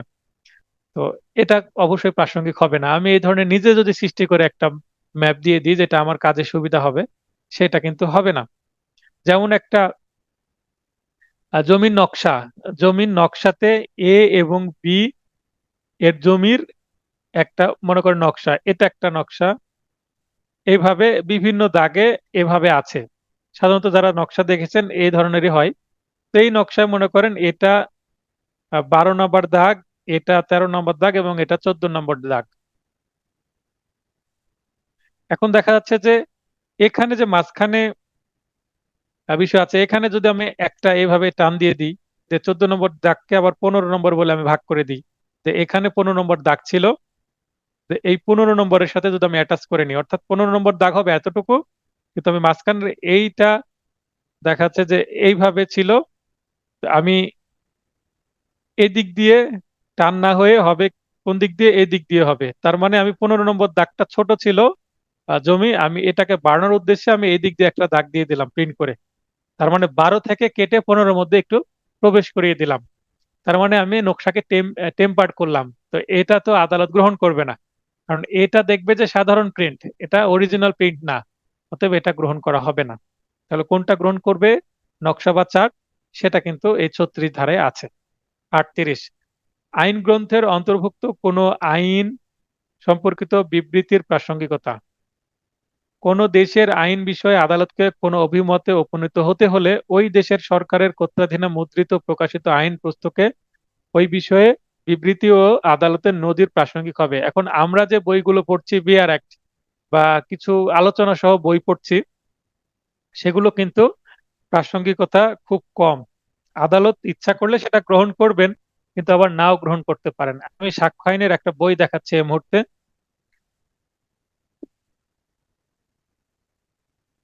তো সাক্ষ্য আইনের দেখেন, এটা একটা বই, সামস পাবলিকেশনের বই, নির্মল চন্দ্র পাল স্যারের। তো এই বইটা কিন্তু আলোচনা আছে, কেস রেফারেন্স আছে, চমৎকার একটা বই। এই বইটা আমার পড়তে ভালো লাগে। আরো ছোট ছোট বই আছে বেয়ার অ্যাক্টের, আমি আপনাদের লিস্ট দিয়েছিলাম বইয়ের, তো তার মধ্যে দেখবেন। তো এই বইগুলো কিন্তু আদালত যদি এই বই আমি দেখাই যে স্যার দেখেন এই সেকশনে এটা আছে, বলে আদালতকে যদি আমি দিই, বা এই বইয়ের মধ্যে কিন্তু অনেক কেস রেফারেন্স আছে, এই বইয়ের মধ্যে অনেক কেস রেফারেন্স আছে দেখবেন। তো এই কেস রেফারেন্স গুলো কিন্তু আদালত গ্রহণ নাও করতে পারে। আদালত বলবে যে আপনি মূল ভলিউম নিয়ে আসেন, অর্থাৎ ডিএলআর বা এআইআর, আমি যেটা বলছি না কেন, বা বিএলসি বা অ্যাপেক্স ল রিপোর্ট, এএলআর। তো যে এখন অ্যাপেক্স ল রিপোর্টটাই বেশি চলছে, বা ঢাকা ল রিপোর্ট আছে, ডিএলআর। তো এই যেগুলো অরিজিনাল ভলিউম এবং আইন যেগুলো আছে, যেমন এটা সাক্ষ্য আইন, এই বইটা আদালতকে দিলে আদালত এটা গ্রহণ নাও করতে পারে। আদালত বলবে আপনি গেজেট নিয়ে আসেন। তাহলে যে অরিজিনাল গেজেট আছে, সেটা সরকার প্রেসে যেটা প্রিন্ট হয়, সেই গেজেটটাই কিন্তু কি হবে, আদালত গ্রহণ করবে। সেটাই বলা হচ্ছে যে ওই দেশের সরকারি কর্তৃত্বাধীনে মুদ্রিত হবে, মানে সরকারি প্রেসে যেটা প্রিন্ট করা হবে, যেটা সরকারি গেজেট, সেটা কিন্তু আদালত গ্রহণ করবে, তাছাড়া কিন্তু গ্রহণ করবে না। এখন আমি বিদেশে একটা আইন দিচ্ছি যেটা প্রাসঙ্গিক আমাদের আইনের সাথে যায়, তো সেইটা যদি কোনো কেস রেফারেন্স হয় বা আইন হয়, সেটা আমি এখানে প্রাসঙ্গিক যদি দেখাতে যাই কোনো জটিল মামলায়, যেটা বাংলাদেশের কোনো আইন দিয়ে বা কোনো কেস রেফারেন্স দিয়ে আসছে না, বিদেশি কেস রেফারেন্স যেগুলো কমনওয়েলথভুক্ত দেশ আমাদের সাথে কূটনৈতিক সম্পর্ক আছে বা কোনো ইন্টারন্যাশনাল ট্রিটি আছে, সেক্ষেত্রে কিন্তু সেগুলো প্রাসঙ্গিক হয়। যেমন ইন্ডিয়ান যে কোনো কেস রেফারেন্স আমরা কিন্তু বহু ব্যবহার করি, এআইআর যেটা অল ইন্ডিয়া রিপোর্ট। তো এই জিনিসগুলো আদালতকে কোনটা দিতে হবে, যেটা মানে সরকারি গভর্নমেন্ট প্রেসে যেটা হবে সেটা কিন্তু কার্যকর হবে। তাছাড়া কিন্তু প্রাসঙ্গিক নাও হতে পারে, আদালত নাও নিতে পারে, বা অপরপক্ষ আদালত নিতে চাচ্ছে, অপরপক্ষ যদি কমপ্লেন করে, তখন আদালত বলে ঠিক আছে আপনার মূল যেটা আহ, সেটাই দেন। 39, বিবৃতি যখন কোনো দীর্ঘ কথোপকথন, দলিল, গ্রন্থ, পত্র, কাগজাদি বা ডিজিটাল রেকর্ডের অংশ বিশেষ, মানে বড় একটা, তার একটা অংশ বিশেষ, যেমন একটা বড় মোটা বই তার একটা ছোট্ট অংশ বিশেষ, তখন আদালত কি করবে, মামলা প্রমাণের জন্য প্রয়োজনীয় অংশ প্রাসঙ্গিক হবে, অর্থাৎ পুরোটার দরকার নেই, জাস্ট এই এতটুকু হলেই হবে। 40, দ্বিতীয় দফায় বা মোকদ্দমায় বিচারে প্রতিবন্ধকতার জন্য পূর্ববর্তী রায় প্রাসঙ্গিক। রায়, ডিক্রি, আদেশ প্রাসঙ্গিক হবে। তবে সিআরপিসি ধারা 403 দোবারা দোষের কথা বলা আছে, এবং সিপিসি 11 রেস জুডিকাটা, এটা দোবারা দোষ। মানে সিআরপিসি 403-এ ডাবল জিওপার্ডি, অর্থাৎ দুইবার কাউকে বিচারের সম্মুখীন করা যাবে না। আর সেটাই আবার সিপিসি 11-তে আছে, সিভিল মামলার ক্ষেত্রে রেস জুডিকাটা দোবারা দোষ। আপনারা জানেন ইতিপূর্বে সেগুলো কমপ্লিট করা হয়েছে। তো এই জিনিসগুলো কিন্তু প্রাসঙ্গিক হবে। জাজমেন্ট ইন রেম বলতে, সরি, জাজমেন্ট ইন পার্সোনাম, অর্থাৎ কোনো পার্সোনাল জাজমেন্ট মানে কোনো বিশেষ ব্যক্তিদের ক্ষেত্রে প্রযোজ্য হবে, মানে যেটার পরিধি লিমিটেড। চুক্তি, টর্ট জাতীয় মোকদ্দমার রায়, ডিক্রি, আদেশ দ্বারা শুধুমাত্র পক্ষগণ ও তাদের প্রতিনিধিগণ দ্বারা বাধ্য থাকে। এখন প্রশ্ন আসতে পারে যে জাজমেন্ট ইন রেম কাদের উপর বাধ্যকর, জাজমেন্ট ইন পার্সোনাম কাদের উপর বাধ্যকর? তাহলে 40 আর 41-এ কিন্তু বিষয়টা আছে। তার মানে মামলা হচ্ছে দুইটা পক্ষের মধ্যে, এ বি দুইটা পক্ষ, এই দুইটা পক্ষের মধ্যে যদি মামলা হয়, পক্ষ এ এবং বি তাদের মধ্যে মামলা হচ্ছে এবং একটা জাজমেন্ট আসলো এই বিষয়ে। তো এই জাজমেন্টে যেটা বলা হচ্ছে সেটা এ এর উপরও বাধ্য, বি এর উপরও বাধ্য, এবং এদের সাথে কানেক্টেড ব্যবসায়িক ভাবে বা বংশ পরম্পরায় ভাবে আহ তাদের প্রতিও কিন্তু কার্যকর হবে। কারণ এখানে সিভিল ম্যাটার্স এর একটা বিষয় আছে। কারণ সিভিল ম্যাটার্স এটা যদি একটা জমি নিয়ে হয়, তাহলে এর সন্তান যারা আছে সি, ডিই, বা এনার যে সন্তান আছে পি, কিউ, আর, তো এদের ক্ষেত্রেও কিন্তু এই জাজমেন্টটা কি হবে, আহ, কার্যকর হবে। মানে এদের সাথে কিন্তু রিলেটেড, বা এর বাইরে এদের যে প্রতিবেশী বা অন্য ব্যক্তি যারা আছে তাদের ক্ষেত্রে কিন্তু এটা কার্যকর নাই। তার মানে জাজমেন্ট ইন পার্সোনাম এটা কিন্তু লিমিটেড একটা বিষয়, এর পরিধি ব্যাপক না, এর পরিধি হচ্ছে সীমিত, লিমিটেড একটা পরিধি, সীমিত। তাহলে এটা যদি বলা হয় জাজমেন্ট ইন পার্সোনাম, এটা কিন্তু শুধুমাত্র পক্ষগণ ও তাদের প্রতিনিধিগণ বাধ্য। তার মানে এখানে আমি যেটা বুঝলাম সেটাই। 41, প্রবেট ইত্যাদি এখতিয়ারের ক্ষেত্রে কোন রায়ের প্রাসঙ্গিকতা। প্রবেট হলো উইল বলবৎকরণের মোকদ্দমা। উইল একটা দলিল, উইলে যেটা বলা থাকে অপর পক্ষরা যদি সেটা বাধা সৃষ্টি করে, মানতে না চায়, তাহলে উইল প্রবেটের জন্য মামলা করতে হয়। তো উইলটা কার্যকর বা অ্যাক্টিভেট করার জন্য মামলা করতে হয়। এই মামলাটাকে বলা হয় প্রবেটের মামলা। প্রবেট মানে উইল প্রবেট। প্রবেট বা অ্যাডমিরালিটি বলতে নৌ বিভাগ বিবাহ দেউলিয়াত্ব বিষয়ে এখতিয়ার প্রয়োগকালে রায়, ডিক্রি, আদেশ বা বিদেশি আদালতের হলেও সেটা প্রাসঙ্গিক হবে, এবং এটা কিন্তু জাজমেন্ট ইন রেম, অর্থাৎ সার্বজনীন রায়, বিশ্বের সকলেই বাধ্য থাকবে এই রায়ের প্রতি। তাহলে জাজমেন্ট ইন রেম হচ্ছে একটা ইউনিভার্সাল কি আছে, ব্যাপকতা আছে, মানে বিশ্বব্যাপী সবার জন্য এটা প্রযোজ্য। তার মানে এটা কিন্তু লিমিটেড না, আনলিমিটেড এর প্রয়োগ। তাহলে রেম মানে সবার জন্য, আর পার্সোনাম বলতে পার্সোনাল একটা বিষয়, সবার জন্য সেটা প্রযোজ্য না। যেমন এই যে আমি একটা হেডফোন ইউজ করছি, এটা আমার পার্সোনাল হেডফোন, আমি বা আমার পরিবারের কেউ এটা ইউজ করছে, কিন্তু এটা কি বাইরের কোনো ব্যক্তি এসে ইউজ করতে পারছে? পারছে না। আমার বাসার যে বাথরুম আছে, সেটা আমার ফ্যামিলি মেম্বার্স, আমি সহ আমার আত্মীয় স্বজন যারা বাসায় বেড়াতে আসে বা আমার মক্কেল যারা আসে তারা হয়তো বা কদাচিৎ ব্যবহার করছেন। কিন্তু এটা তো পাবলিক টয়লেট না। যখন পাবলিক টয়লেটের কথা বলবো, গণশৌচাগারের কথা বলবো, তখন সেটা টাকার বিনিময়ে যে কেউ ব্যবহার করতে পারবে। এটাকে আমি বলছি যে একটা রেম যেটা পাবলিকের জন্য, আর একটা পার্সোনাল মানে এটা পার্সোনাল প্রপার্টি, প্রাইভেট অনেকটা। তো এই সেন্সে কিন্তু আপনাদের মনে রাখতে হবে। তাহলে এখান থেকে কিন্তু প্রশ্ন আসার সম্ভাবনা আছে। মানে আমি প্রশ্ন করতে পারি ইংলিশে অথবা বাংলায়, উদাহরণ দিয়ে বা প্রবলেম দিয়ে বা হুবহু এইভাবে করতে পারি। 43, ধারা 40 থেকে 42, অর্থাৎ 42টা যদিও রাখি নাই, এ বর্ণিত রায় প্রভৃতি ব্যতীত অন্যান্য রায় ইত্যাদি যখন প্রাসঙ্গিক, বিচার্য বিষয় না হলে, অত্র আইনের বিধান মতে প্রাসঙ্গিক না হলে তা প্রাসঙ্গিক নয়। মানে বিচার্য বিষয় যদি না হয়, আবার কোনোভাবে যদি প্রাসঙ্গিক না হয়, তাহলে কিন্তু প্রাসঙ্গিক হবে না। তবে বিচার্য বিষয় হলে তা প্রাসঙ্গিক হবে। যেমন 8, 11, 13 বা 54 ধারা অনুসারে সেগুলো প্রাসঙ্গিক যদি হয় তাহলে প্রাসঙ্গিক হবে। তার মানে জাজমেন্ট ইন পার্সোনাম, জাজমেন্ট ইন রেম সেটা আমি অন্য একটা বিষয় যেটা এই মামলার সাথে দূর দূর দিয়ে কোনো সম্পর্ক নাই, কানেকশন নাই, সেটা নিয়ে এসে দিলেই তো প্রাসঙ্গিক হবে না। সেটাই বলা হচ্ছে যে যেখানে প্রাসঙ্গিক সরাসরি হচ্ছে না বা আইনে কোনো সেকশন দ্বারা প্রাসঙ্গিক করা হয়নি, সেক্ষেত্রে কিন্তু এটা প্রাসঙ্গিক হবে না। 45, বিশারদের অভিমত, ওপিনিয়ন অফ এক্সপার্টস বা এক্সপার্ট ওপিনিয়ন। বিশারদ বলতে বিশেষজ্ঞ, কোনো বিষয়ে যিনি জানেন ভালোভাবে। এক্সপার্ট ওপিনিয়ন বা ওপিনিয়ন অফ এক্সপার্টস, তৃতীয় পক্ষের মতামত যেটা বলা হচ্ছে। এই মামলার কেউ না, তিনি একজন এক্সপার্ট, একজন চিকিৎসক, মেডিকেল সার্টিফিকেট দিয়েছেন, এমসি দিয়েছেন, একজন ফরেনসিক এক্সপার্ট। তিনি কি দিয়েছেন? রাসায়নিক কোনো পরীক্ষা রিপোর্ট দিয়েছেন, তারপরে কোনো সিমেন্ট টেস্টের রিপোর্ট দিয়েছেন, কোনো ব্লাড টেস্টের রিপোর্ট দিয়েছেন। তিনি তো মামলার কেউ না, জাস্ট তিনি তদন্তের স্বার্থে প্রসিকিউশনকে হেল্প করছে মামলা প্রমাণের জন্য।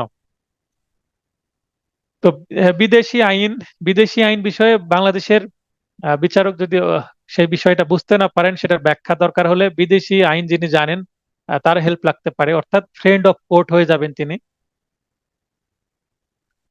তারপরে বিজ্ঞান বিষয়ে কোনো কিছু হলে, চারুকলা বিষয়ে হলে, হস্তলিপি বিষয় হলে, আঙ্গুলের ছাপ, ফরেনসিক সাক্ষ্য, ডিজিটাল রেকর্ড ইত্যাদি বিষয়ে অভিমত গ্রহণ করা আদালতের বিবেচনামূলক ক্ষমতা। তাহলে এক্সপার্ট ওপিনিয়ন গ্রহণ করা আদালতের কি ক্ষমতা? বিবেচনামূলক ক্ষমতা, ডিসক্রিশনারি পাওয়ার। আদালত এটা নিতে বাধ্য নয়। একটা রিপোর্ট দিয়েছে, সেটা আদালত দেখবে সেটা নিবেন কিনা, অর্থাৎ এখানে বিবেচনা আদালতের আছে, ভাবার আছে। এক্সপার্ট ওপিনিয়ন দিলেই সেটা কিন্তু কনক্লুসিভ প্রুফ হয়ে যাচ্ছে না। 45A, 45A টা কিন্তু অ্যামেন্ডমেন্টের মাধ্যমে আসছে। ফিজিক্যাল ফরেনসিক সাক্ষ্য, ফিজিক্যাল বা ফরেনসিক সাক্ষ্য বিষয়ে বিশারদের অভিমত। তাহলে 45-এ এক্সপার্ট ওপিনিয়ন যেটা আগে থেকে ছিল, আর 45A-তে আছে হচ্ছে এক্সপার্ট ওপিনিয়ন যেটা ডিজিটাল বা ফরেনসিক বিষয়টা আসছে, বা ফিজিক্যাল।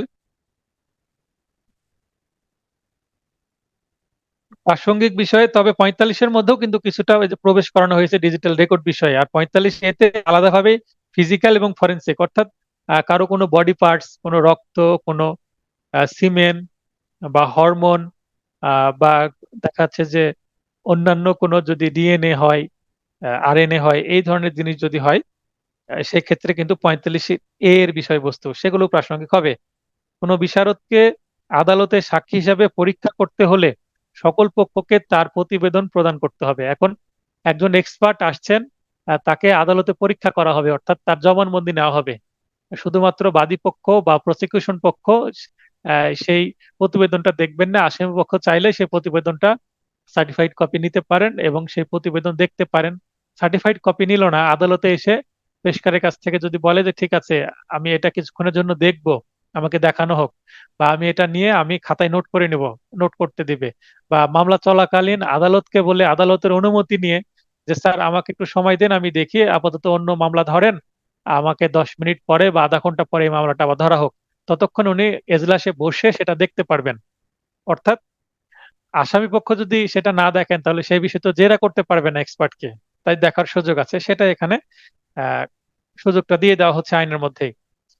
তার মানে যদি দেখতে না দেয় পেশকার বা দেখতে না দেয় কোনো বিচারক, তাহলে কিন্তু এখানে তাকে এই আইনটা দেখিয়ে দিলে তিনি দিতে বাধ্য। কোন বিশারদের মতামত শুধুমাত্র আদালত বরাবর প্রেরণ করা যাবে। বিশারদ মূলত আদালতের সহায়তাকারী। তাহলে কোন এক্সপার্ট যে প্রতিবেদনগুলো দিবেন, সেটা কার বরাবর দিবেন? সরাসরি আদালত বরাবর দিবেন, কারো হাতে হাতে না।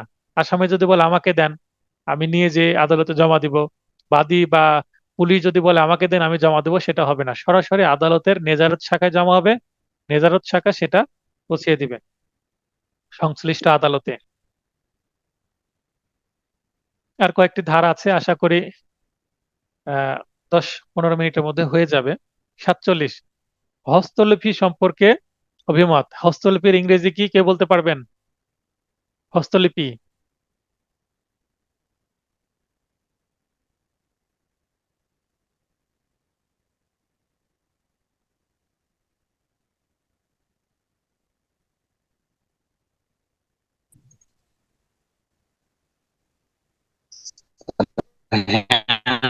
Handwriting sir. আবার বলেন বাতেন ভাই। Handwriting sir. Handwriting, handwriting, শুধু হ্যান্ড রাইটিং স্যার হবে না কিন্তু। আচ্ছা ঠিক আছে, আপনি লাইনে থাকেন, যদি নয়েজ হয় লাইনটা আপনি কি করে মিট করে দিবেন। আহ পলি আপুকে ধন্যবাদ, উনি লিখেছেন হ্যান্ড রাইটিং। শরীফুল ভাইকে বলি সতর্ক হন, হস্তলিপি লেখা আছে, হস্তলিপি এটাকে হ্যান্ড রাইটিং বলা হয়, হাতের লেখা বলা হতে পারে। হাতের লেখা হ্যান্ড রাইটিং, হস্তলিপি যা ভাষা আসুক না কেন ধরে নেবেন 47 ধারার বক্তব্য। অতএব শব্দ আপনাদেরকে জানতে হবে, প্রয়োজনে নোটের মধ্যে লিখে নেন। হস্তলিপির সাথে পরিচিত ব্যক্তির মত, এখন আমার বন্ধুর লেখা আমি জানি সে কেমন লিখে, কারণ আমার কাছে সে চিঠি লিখেছে। বা আমার প্রতিবেশী আমাকে বিয়ের দাওয়াত দিয়েছিল, খামের উপরে আমার নাম লিখেছিল, তার হ্যান্ড রাইটিংটা আমি দেখেছি।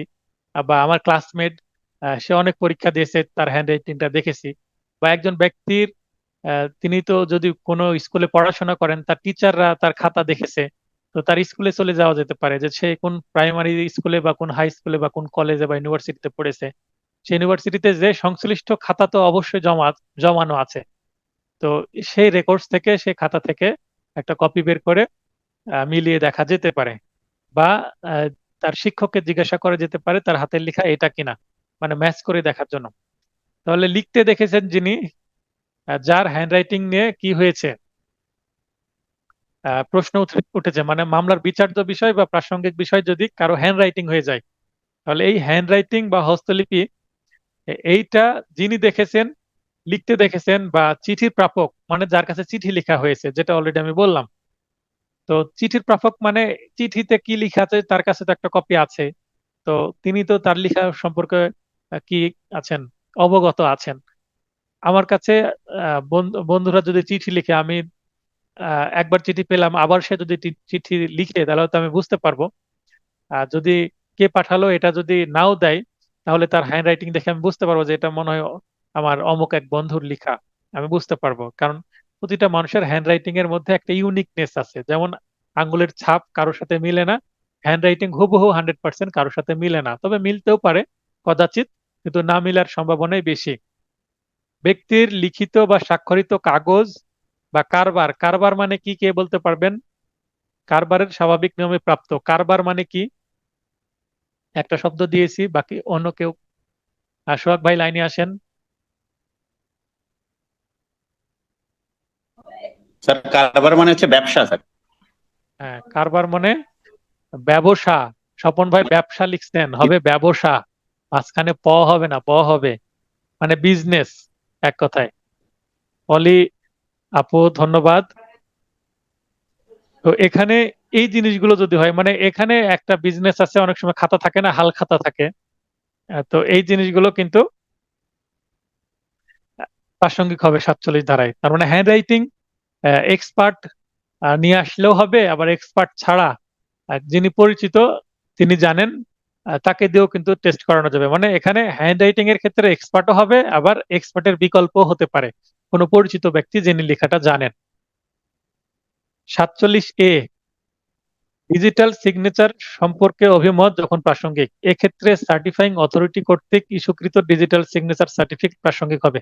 তাহলে ডিজিটাল সিগনেচার এটা যিনি পরিচিত বা যিনি জানেন, এটা কোনোভাবেই কি হবে না, প্রাসঙ্গিক হবে না। শুধুমাত্র ডিজিটাল সিগনেচার যে সার্টিফিকেট যারা দেন, মানে সার্টিফাইং অথরিটি, অথরিটি যদি ইস্যু করে একটা সার্টিফিকেট এবং বলে দেয় যে হ্যাঁ এই সিগনেচারটা মিস্টার অমুকের, এটা অথেন্টিক, এটা সঠিক আছে, তাহলে সেটা কার্যকর হবে। তার মানে এখানে ডিজিটাল বিষয়টা তো কি আছে, অনেকটা কপি পেস্ট করা যায়। আমি অন্যের সিগনেচারটা জাস্ট কপি করে আরেক জায়গায় বসিয়ে দিলাম, এই কারণে অনেক টেম্পার বা অনেক 2 নম্বরই এক কথায় যে জালিয়াতি হওয়ার সম্ভাবনা থাকে। এই কারণে ডিজিটাল সিগনেচারের জন্য সংশ্লিষ্ট অথরিটি দরকার। কারো দেখাচ্ছে হাতের লেখা দেখার মতন কিন্তু এখানে সুযোগ নাই। 47, অধিকার সাধারণ প্রথার অস্তিত্ব সম্পর্কে অভিমত যখন প্রাসঙ্গিক, যাদের জানা সম্ভব কোনো প্রথা বা কোনো অধিকার সম্পর্কে, তারাই এটা সম্পর্কে সাক্ষ্য দিবে বা তারা অভিমত দিবে। যথেষ্ট সংখ্যক লোকের একটি শ্রেণীর মধ্যে সাধারণভাবে যদি প্রচলিত কোনো প্রথা হয় ও অধিকার হয়, সেটা প্রাসঙ্গিক হবে। যেমন একটা সুখাধিকার, একটা রাস্তা আছে, এই রাস্তা দিয়ে এই এলাকার মানুষজন চলাফেরা করে, এটা একটা প্রথায় পরিণত হয়েছে। বা এখানে একটা মসজিদ বা একটা মন্দির আছে, এখানে এই ধরনের একটা কি হয়, আহ, প্রথা পালন করা হয়, এটা সবাই জানে। তো সেটা বিষয়ে যদি কেউ কোনো অভিমত দেয়, যার জানা সম্ভব তিনি যদি দেন।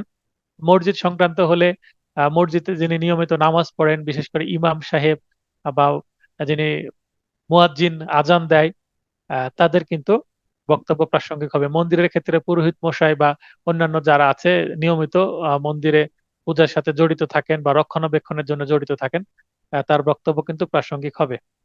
সমাজের ক্ষেত্রে হলে কোনো প্রথা সংক্রান্ত বিষয় হলে সমাজের যারা রাজনৈতিক প্রতিনিধি আছেন, গণ্যমান্য ব্যক্তি আছেন, আহ যারা ভালো পজিশনে আছেন সম্মানের দিক দিয়ে, তাদের বক্তব্য কিন্তু প্রাসঙ্গিক হবে এই 48 ধারা মতে। 49 প্রচলিত রীতিনীতি প্রভৃতি সম্পর্কে অভিমত যখন প্রাসঙ্গিক।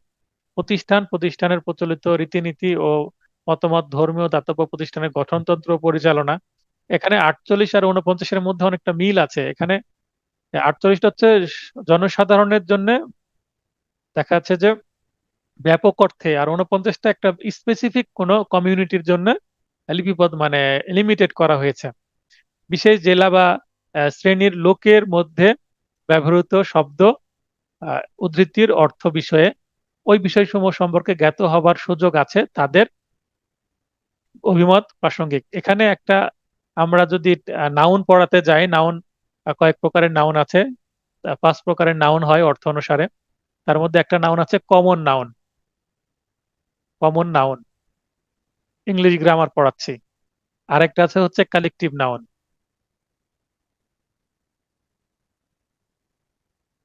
তো দেখেন, কমন নাউন বলতে সবার জন্য সেই জিনিসটা প্রযোজ্য। তার মানে এটা হচ্ছে 48 ধারার বক্তব্য। এটা কালেকটিভ, এটা কমন একটা ম্যাটার, সবার জন্য প্রযোজ্য। আর আরেকটা কালেকটিভ যে ম্যাটার, এটা হচ্ছে 49 ধারার বিষয়, অর্থাৎ একটা নির্দিষ্ট কমিউনিটির জন্য প্রযোজ্য। তো আপনারা যারা কমন নাউন এবং কালেকটিভ নাউন সম্পর্কে ধারণা আছে, তারা 48 এবং 49 ধারার পার্থক্যটুকু কিন্তু বুঝতে পারবেন সহজে। যেমন যদি বলি যে আমি বললাম যে স্টুডেন্ট, মানে পৃথিবীর যত স্টুডেন্ট আছে সবাইকে বোঝাবে স্টুডেন্ট বা স্টুডেন্টস, তখন সেটা হয়ে যাবে কমন। কিন্তু আমি যদি বলি যে ফ্যামিলি, তো ফ্যামিলি বলতে একটা ফ্যামিলিতে যেই কয়জন থাকে তাদেরকে বোঝাবে। বা যদি বলি যে ক্যাটেল, মানে কোনো পশুর গ্রুপ বা টিম, এইগুলো কিন্তু কালেকটিভ, অর্থাৎ ব্যাপক না, কিন্তু লিমিটেড। এটাও প্লুরাল, এটাও কিন্তু প্লুরালের মতন, একাধিক ব্যক্তি মিলে হয়। 50 আত্মীয়তার সম্পর্ক সম্পর্কে অভিমত যখন প্রাসঙ্গিক। আত্মীয়তার সম্পর্ক এক ব্যক্তির সাথে অপর ব্যক্তির সম্পর্কের বিষয়ে পরিবারের সদস্য বা পরিচিত ব্যক্তির আচরণের মাধ্যমে প্রকাশিত অভিমত প্রাসঙ্গিক হবে। এখন একটা ছেলে একটা মেয়ে এক জায়গায় বসবাস করছে এক ছাদের নিচে, সবাই ধরে নেবে তারা স্বামী স্ত্রী হিসেবে বসবাস করছে। তো এটা যারা দেখেছে তারা বলবে হ্যাঁ তারা স্বামী স্ত্রী। শর্ত হচ্ছে তালাক আইনের মোকদ্দমায় বিবাহের জন্য দণ্ডবিধির ধারা 494, 95, 97 এবং 98 মামলায় তা যথেষ্ট বিবেচিত হবে না।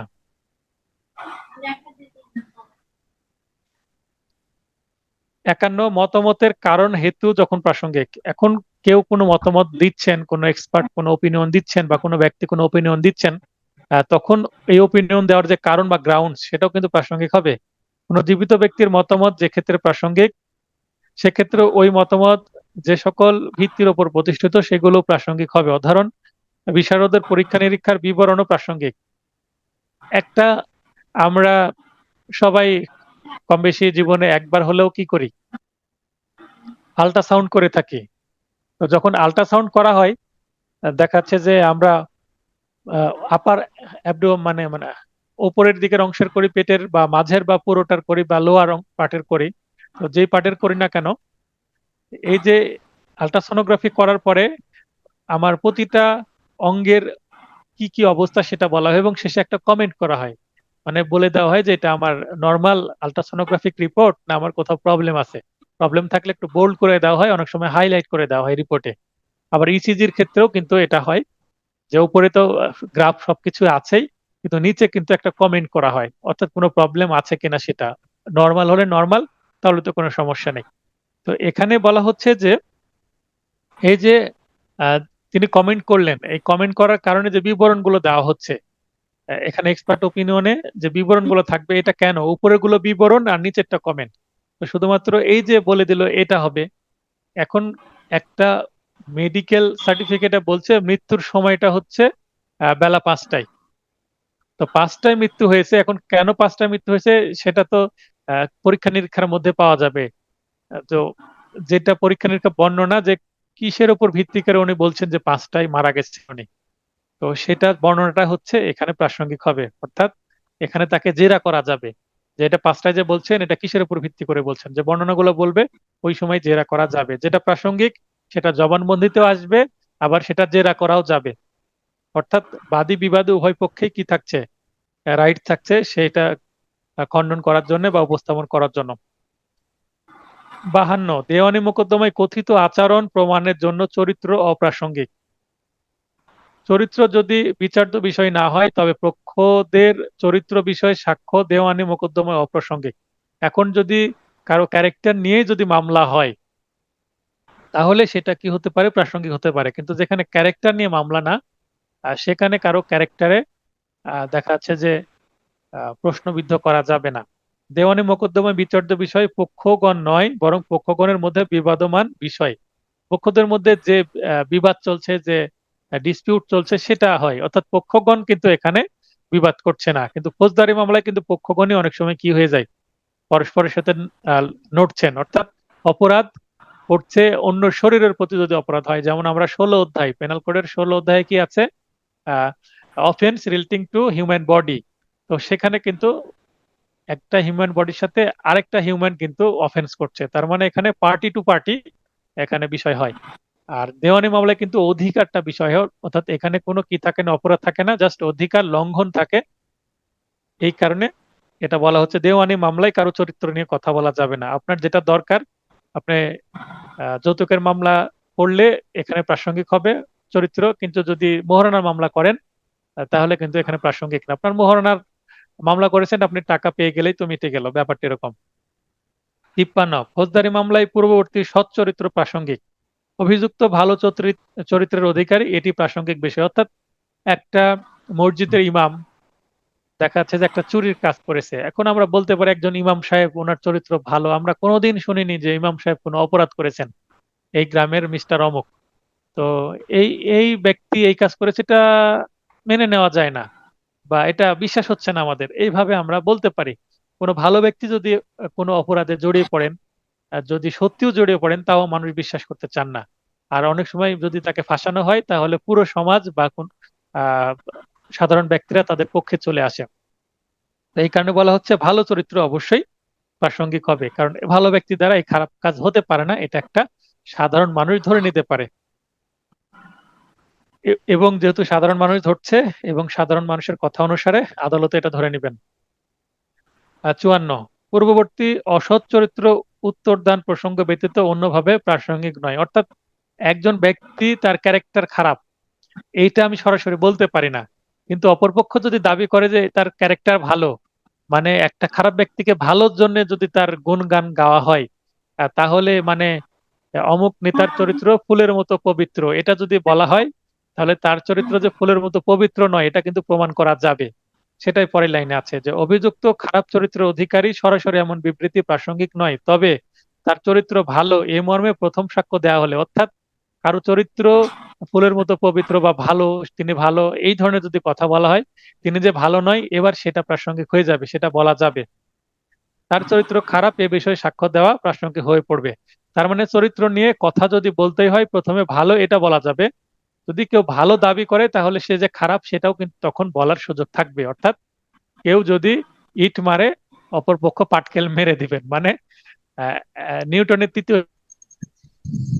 তো যেটা আলোচনা করছিলাম, যিনি লাইনে আসছেন তার একটু শব্দ হচ্ছে,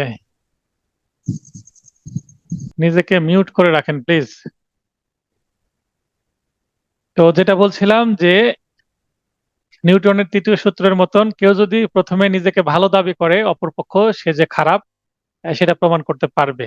তবে প্রথমেই কারো চরিত্র অর্থাৎ সে খারাপ, তার চরিত্র খারাপ, এটা প্রথমে বলা যাবে না কোনো মামলায়। ব্যাখ্যা হচ্ছে ব্যক্তির খারাপ চরিত্রই যদি বিচার্য বিষয় হয় তাহলে এই ধারার বিধান প্রযোজ্য না। মানে খারাপ চরিত্র, তার ক্যারেক্টার নিয়ে যদি প্রশ্ন ওঠে সেক্ষেত্রে কিন্তু যেমন অ্যাডাল্টারির যদি মামলা হয়, একটা মামলায় অ্যাডাল্টারির মামলা হয়েছে, সেই ছেলেটার যে ক্যারেক্টার খারাপ সেটাই তো এখন মামলার বিষয় হয়ে যাবে, সেক্ষেত্রে সেটা বলা যাবে।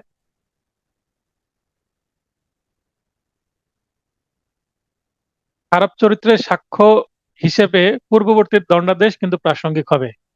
এখন একজন ব্যক্তির চরিত্র খারাপ সেটা বোঝানোর জন্য তার বিরুদ্ধে অ্যাডাল্টারির অন্য একটা মামলা আছে। শুধু একটা উদাহরণ দিলাম, আরো অনেক বিষয় আছে একটা মানুষের চরিত্র বোঝানোর জন্য। কেউ ঘুষ লেনদেন, ঘুষ গ্রহণ করা, এটাও কিন্তু একটা খারাপ চরিত্রের বিষয়। তো ঘুষ নেওয়ার কারণে দুদকের মামলা আছে তার বিরুদ্ধে, এবং সে মামলায় দোষী সাব্যস্ত হয়েছে, তার জেল হয়েছে বা তার সম্পত্তি অ্যাটাচ করা হয়েছে, এক্ষেত্রেও কিন্তু সেটা প্রাসঙ্গিক হবে পরের মামলায়। আজকের সর্বশেষ ধারা 55, ক্ষতিপূরণ নির্ণয়ে চরিত্রের গুরুত্ব। দেওয়ানি মোকদ্দমার দেওয়ানি মোকদ্দমায় ব্যক্তির চরিত্র ক্ষতিপূরণের পরিমাণকে প্রভাবিত করলে চরিত্র বিষয়ে সাক্ষ্যদান প্রাসঙ্গিক হবে।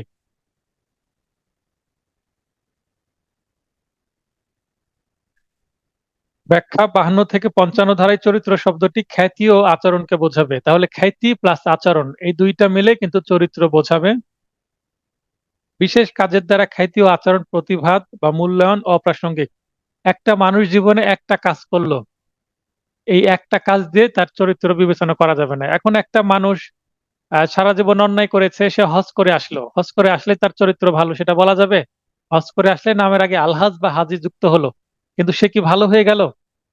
তার যদি আসলে স্বভাব চরিত্র খারাপ হয় আগে থেকে, তাহলে একটা ভালো কাজ করে সে কিন্তু নিজে, কি বলেন না, দুধের ধোয়া হয়ে যাওয়া, দুধের ধোয়া হয়ে যাবে না, অর্থাৎ সে পবিত্র হয়ে যাবে না। ধর্মীয় দৃষ্টিকোণ থেকে যদি সে ভালো হয়তো হলো, কিন্তু এখানে সমাজ তাকে হয়তোবা সেভাবে গ্রহণ করতে নাও পারে। তবে হ্যাঁ, একটা মানুষ হজ করে আসার পরে প্রথমেই তাকে ভালো হিসেবে গ্রহণ নাও করতে পারে। হজ করে আসার পর তার 4 বছর 5 বছর তাকে অবজার্ভ করে যদি দেখা যায় হ্যাঁ, যে এই মানুষটা আগে খারাপ ছিল কিন্তু এখন 5 বছর ধরে সে ভালো, হজ করার পর সে আসলে ভালো হয়ে গেছে, তখন কিন্তু সেটা তাকে কিন্তু আসলে ভালো বলা যাবে। অর্থাৎ হজ করে আসার সঙ্গে সঙ্গে একটা কাজের মাধ্যমে ইনস্ট্যান্ট তাকে ভালো সার্টিফিকেট দেওয়া যাবে না। বা একটা লোক একটা খারাপ কাজ তার দ্বারা ভুলক্রমে হয়ে গেছে, সেই ক্ষেত্রে কিন্তু আমরা যেমন বলি স্যার পিসিপিআর এ কোনো মামলা নেই, মানে এই আসামির আর কোনো পূর্বের মামলা নেই। তাহলে এটা দ্বারা দুইটা জিনিস বোঝাতে পারি যে স্যার একটা ভুল করে এই কাজটা হয়ে গেছে, একটা অপরাধ করে ফেলেছে, এটাও হয়তো বা ইনডিরেক্টলি বলি। অথবা বলি স্যার একে ফাঁসানো হয়েছে, এটা মিথ্যা মামলা, নির্দোষ। যদি দোষী হতো তাহলে পিছনে তো আরো মামলা থাকতো, দাগী আসামি হতো, অভ্যাসগত বা হ্যাবিচুয়াল অফেন্ডার হতো। তার মানে ক্যারেক্টারকে ভালো না খারাপ বলার জন্য কিন্তু একটা দুই একটা কাজ দ্বারা কিন্তু সেটা নির্ধারণ করা যাবে না। তার মানে একটা বড় প্যাকেজ, দীর্ঘদিনের একটা অবজারভেশন থাকতে হবে। একটা মানুষের চরিত্র নিয়ে কথা বলতে গেলে তার প্রিভিয়াস ট্র্যাক রেকর্ড, অর্থাৎ বিগত 4-5 বছর বা 10 বছর 20 বছর তার আচরণ কেমন ছিল, সেই আচরণের একটা সমষ্টি, একটা সমষ্টিগত বিষয় আসবে, অর্থাৎ একটা সামেশন আসবে। একটা জাস্ট সিঙ্গেল কাজ দ্বারা কারো ক্যারেক্টারকে নির্ধারণ করা যাবে না, এটা কিন্তু বলা হচ্ছে। এখান থেকে যদি উদাহরণের মতো করে প্রশ্ন আসে, আশা করি উত্তর দিতে পারবেন এই আলোচনার পরে। মানহানির ক্ষতিপূরণ নির্ণয়ে, মানহানির মামলা করা হয়েছে সিভিল মামলা, সিভিল মামলায় তো ক্ষতিপূরণ দিতে হবে। এখন হানির ক্ষতিপূরণ নির্ণয়ে একজন রিক্সা চালক যদি মানহানির মামলা করে তাকে কত টাকা ক্ষতিপূরণ দেওয়া হবে, এবং একটা যদি এমপি মানহানির মামলা করে তার ক্ষতিপূরণ কত হবে? আমরা আইনজীবী, আমাদের নামে কেউ যদি মিথ্যা বদনাম করে আমরা যে মানহানির মামলা করব, আমরা 5 কোটি 10 কোটি পর্যন্ত যদি উকিলের পজিশন অনুসারে সেটা হবে। বা আমি নতুন উকিল হিসাবেও যদি আমার নামে কেউ কোনো দুর্নাম রটিয়ে ফেলে, আমি তার নামে 5 কোটি বা 10 কোটি টাকার মামলা দিয়ে দিতে পারবো। কারণ আমার ক্যারিয়ারের শুরু, আমি একটা ভালো কিছু করছি, এখন আমার নামে যদি দুর্নাম ছড়িয়ে দেয় তাহলে আমার ক্যারিয়ারটা হুমকির মুখে পড়ে যাবে। অতএব আমার একটা ভালো ক্যারিয়ার, জাস্ট আমরা যেহেতু পাবলিক নিয়ে কাজ করি আইনজীবীরা, তো আমার সম্মানটাই হচ্ছে আমার পুঁজি, আমার কাজ এবং আমার সম্মান।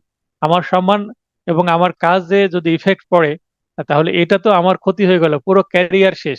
তাহলে আমার লাইফে আমি 5 কোটি বা 10 কোটি ইনকাম করতে পারতাম আগামী 20 বছরে বা 10 বছরে, সেইটা এই ব্যক্তি দুর্নাম করার কারণে, এই ব্যক্তি দেখা যাচ্ছে যে ডিফামেশন বা মানহানি করার কারণে আমার এই ক্ষতিটা হয়ে গেল, তখন আমি ক্লেম করতে পারি যে আগামী 20 বছরে যে আমি এই 10 কোটি টাকা ইনকাম করতাম সেটা ক্ষতিপূরণ দেওয়া হোক। কিন্তু একটা রিক্সা চালক 10 বছর কিন্তু রিক্সা চালিয়ে এই কোটি কোটি টাকা ইনকাম করতে পারবে না।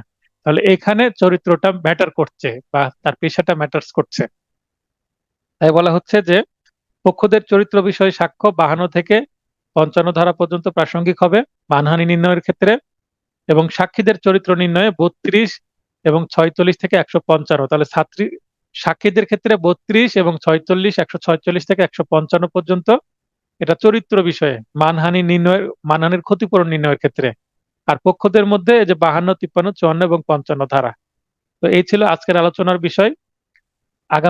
আগামীকালকে ক্লাস হবে। আগামীকালকে আমি পড়াবো হচ্ছে 56 ধারা থেকে, চেষ্টা করব 56 থেকে 90 ধারা পর্যন্ত পড়ানোর।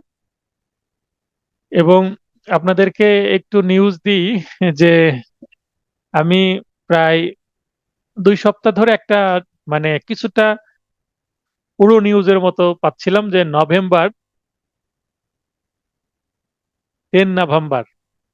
2021 এই তারিখে এমসিকিউ হওয়ার একটা সম্ভাবনা আছে।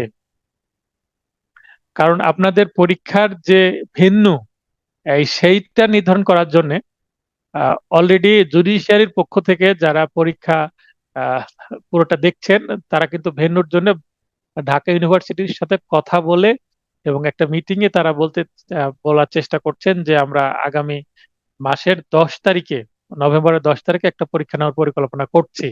তো এখানে এই ধরনের যেহেতু নিউজ আসছে এবং এটা আমি 100% অথেন্টিক তা বলছি না, তবে মোটামুটি অথেন্টিক এই নিউজটা।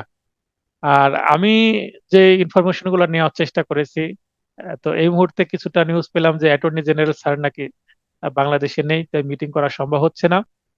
তো আশা করি যে এই সপ্তাহেও বৃহস্পতিবারের মধ্যে যদি নোটিশ না আসে, আগামী সপ্তাহে অবশ্যই নোটিশ চলে আসবে। আগামী সপ্তাহে নোটিশ মাস্ট, যদি নভেম্বরে পরীক্ষা নিতে হয়। তো 10 তারিখে বলছে যদি 10 তারিখে অ্যাকোমোডেশন করা সম্ভব না হয়, অর্থাৎ হল যদি বরাদ্দ মানে হল পাওয়া যদি সম্ভব না হয়, সেই ক্ষেত্রে হয়তো বা 1 সপ্তাহ বা 2 সপ্তাহ পিছাতে পারে ম্যাক্সিমাম। তবে এটা কনফার্ম করছি 10 তারিখের আগে পরীক্ষা হবে না। নভেম্বরের 10 তারিখের আগে পরীক্ষা হবে না। 10 তারিখ বা নভেম্বরের 17 তারিখ, যেটা আমার আগে টার্গেট ছিল, অথবা 24 তারিখ। তাহলে এখন 10 তারিখকে টার্গেট করে আমি কোর্সটাকে কমপ্লিট করাবো। এই 10 তারিখের মধ্যে আমি কিভাবে কমপ্লিট করানো যায় আমি এখন এটাকে ডিজাইন করে আমি নিজেকে একটা প্রস্তুত করে ফেলি। আর আপনাদেরকে আমি মানে ফিক্সড রুটিন দিচ্ছে না এই কারণে, কারণ কবে রুটিন দিয়ে দেয় মানে ডেট অ্যানাউন্সমেন্ট হয় বার কাউন্সিল কর্তৃক, তার উপর ডিপেন্ড করে তখন আমি একটা ফিক্সড রুটিন করে দেব। কিন্তু যেহেতু নোটিশ হচ্ছে না, আমিও কি করছি একদিন একদিন করে রুটিন আগিয়ে দিচ্ছি। আপনারা তো জানেন যে প্রতিদিন ক্লাস হচ্ছে এবং আমি সাক্ষ্য আইন পড়াচ্ছি। আগামীকালকে ক্লাস হবে, সাক্ষ্য আইন পড়াবো 56 ধারা থেকে। এটা তো আগে থেকেই। এখন এক ভাই প্রশ্ন করলেন যে স্যার আজকে ক্লাস হবে কিনা। যদি ক্লাস না হয় আমি বলে দেবো ক্লাস হবে না, তবে নোটিশ না দিলে আমি ক্লাস হবে আগামীকালকে। তো প্রশ্নোত্তর পর্বে চলে যাই। আপনাদের যদি কোনো সমস্যা থাকে ধারা প্রথম থেকে এই 55 ধারা পর্যন্ত প্রশ্ন করতে পারবেন। আর প্রশ্ন থাকলে উত্তর দিয়ে দিচ্ছি আমি। আসসালামু আলাইকুম স্যার, আমি স্বপন। হ্যাঁ, স্বপন ভাই বলেন। কনফেশনে স্যার একটু কনফিউশন আছে আর কি। কনফেশন? জি জি, এই কনফিউশনের যে ধারাগুলা 24, 25, 26, 27, 28, 29, 30 এগুলা কি স্যার অ্যাডমিশন হবে না? এখানে আপনাদেরকে একটা জিনিস বলে দিই, অ্যাডমিশন আর confession, admission direct civil matters আর কনফেশন ডিরেক্ট ক্রিমিনাল ম্যাটার্স। অর্থাৎ একটা আর একটার মধ্যে যাবে না। কনফেশন কখনো সিভিল ম্যাটার হবে না আর অ্যাডমিশন কখনো ক্রিমিনাল ম্যাটার হবে না, এটা স্পষ্ট জেনে নেন।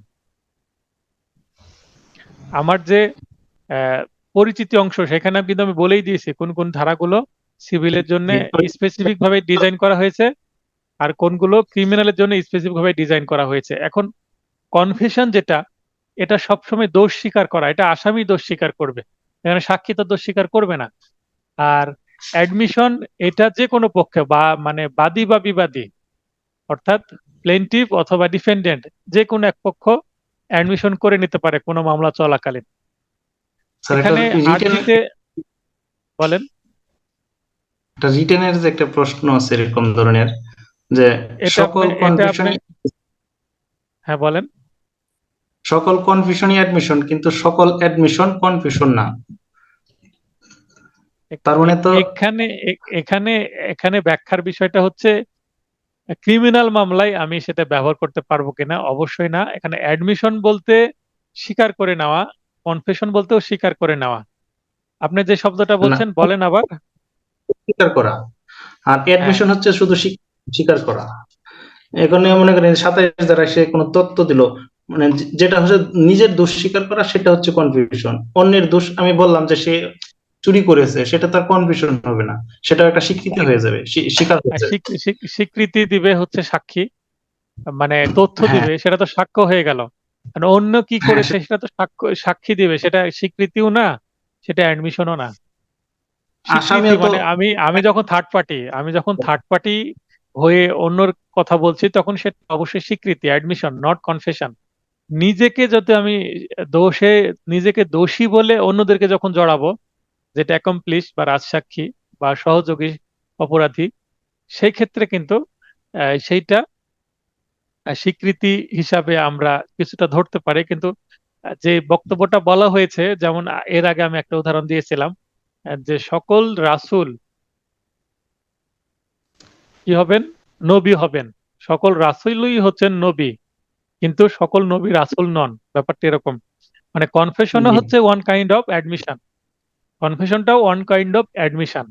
তার মানে এখানে স্বীকৃতি এটার পরিধি ব্যাপক, আর কনফেশন এটার একটা ছোট অংশ মাত্র। শুধু দোষ স্বীকার করা। বুঝতে পারছেন? জি, জি, তার মানে এটা এই যে অ্যাডমিশন বড় একটা জিনিস।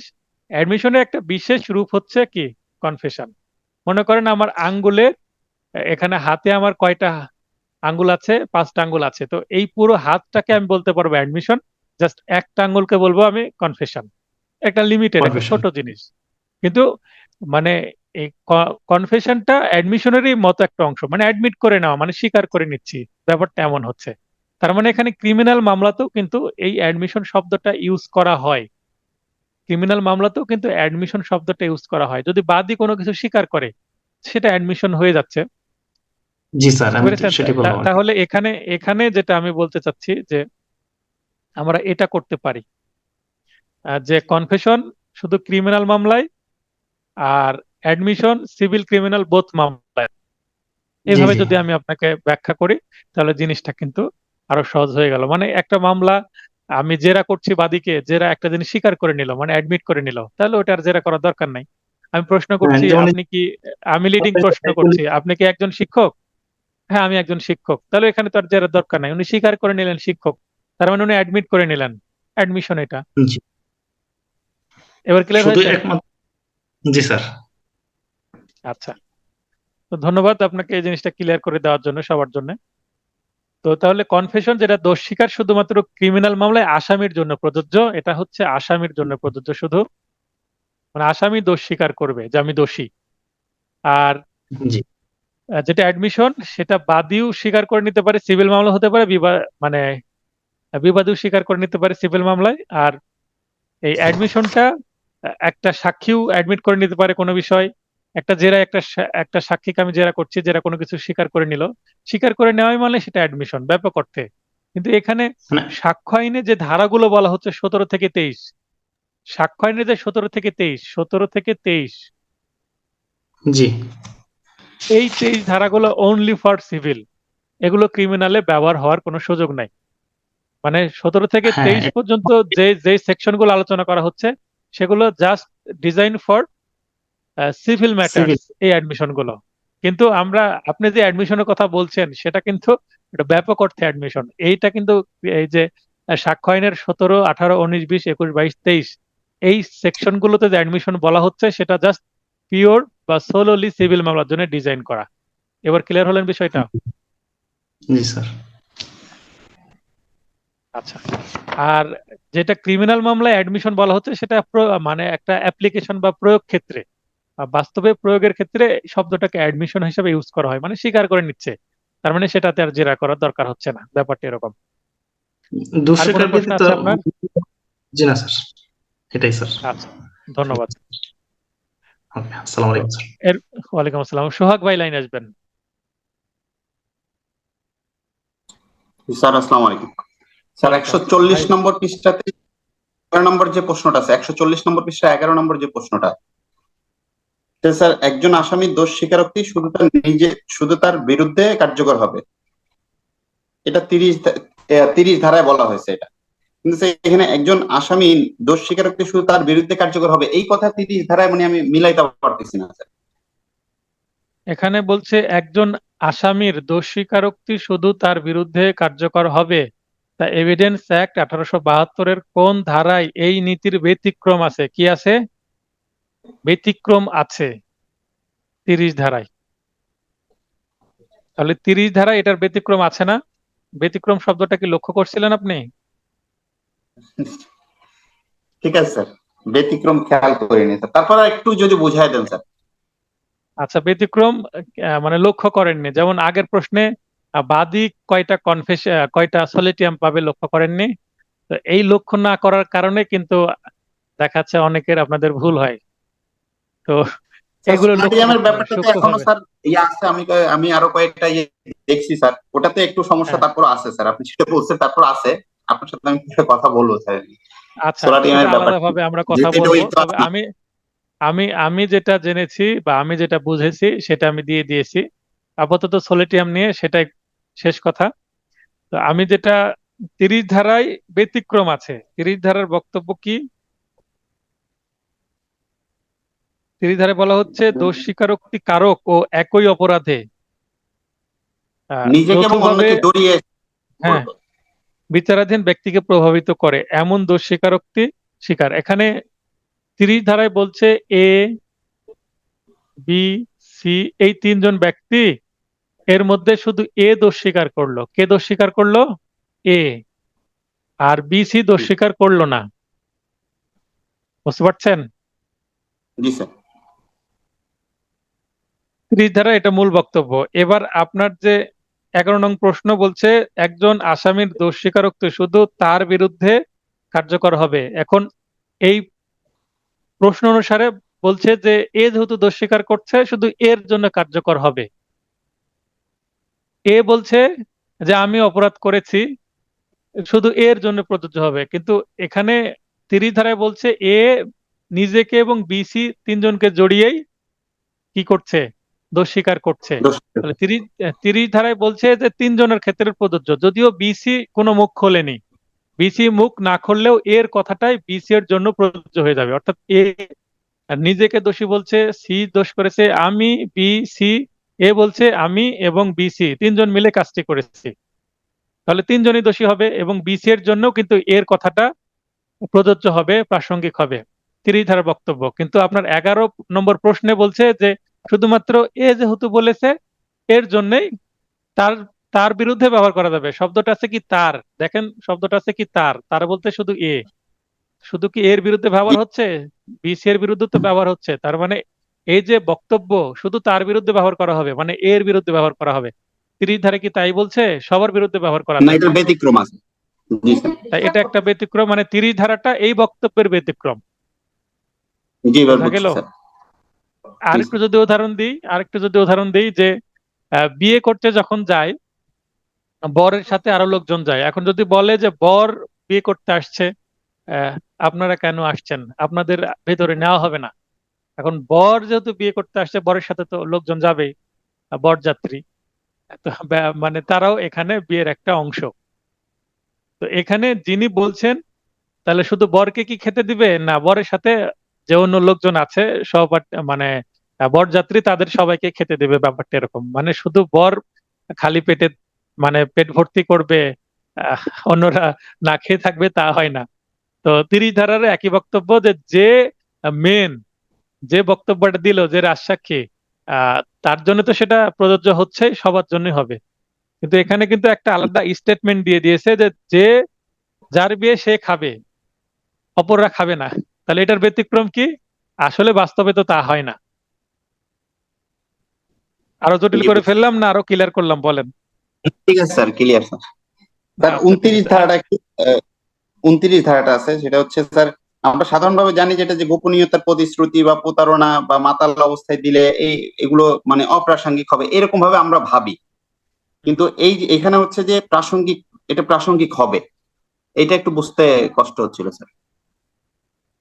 29 ধারায় বলছে যে এইটা প্রাসঙ্গিক হবে না প্রথম বক্তব্য, কিন্তু যদি স্পেশাল কেস হয় যে নোটোরিয়াস মানে খুবই দুর্ধর্ষ একজন অপরাধী ডাকাতি করে, এর বিরুদ্ধে আগের 10-12টা মামলা আছে, এই মামলাটা ক্র্যাক করা যাচ্ছে না, মানে তদন্তটা পরিপূর্ণ করার জন্য তার থেকে তথ্য বের করা যাচ্ছে না, রিমান্ডে নিয়ে যতই তাকে মানুষ শারীরিক অত্যাচার করা হচ্ছে সে কোনো মুখে খুলছে না, কিছু বলছেই না, তখন হয়তোবা আদালতে প্রার্থনা যখন করা হয় যে তার নার্কোটিক্স করব, তাকে মাতাল করে তার থেকে তথ্য নিব বা কোনো ট্রিক ইউজ করব, কারণ আদালতে বলা হলো যে স্যার সে কিছু বলছিল না, তাই আমরা একে কি বলেছি, একটা মানে আমরা ছোটখাটো একটা প্রতারণার আশ্রয় নিয়েছি, বা আমরা কোনো গোপনীয়তার প্রতিশ্রুতি দিয়েছি, যে একে কি করেছি, ম্যানুপুলেট করেছি। ম্যানুপুলেশন বোঝেন তো? এটা করবে কারা স্যার? ম্যানুপুলেশন বোঝেন এই কিনা? না স্যার।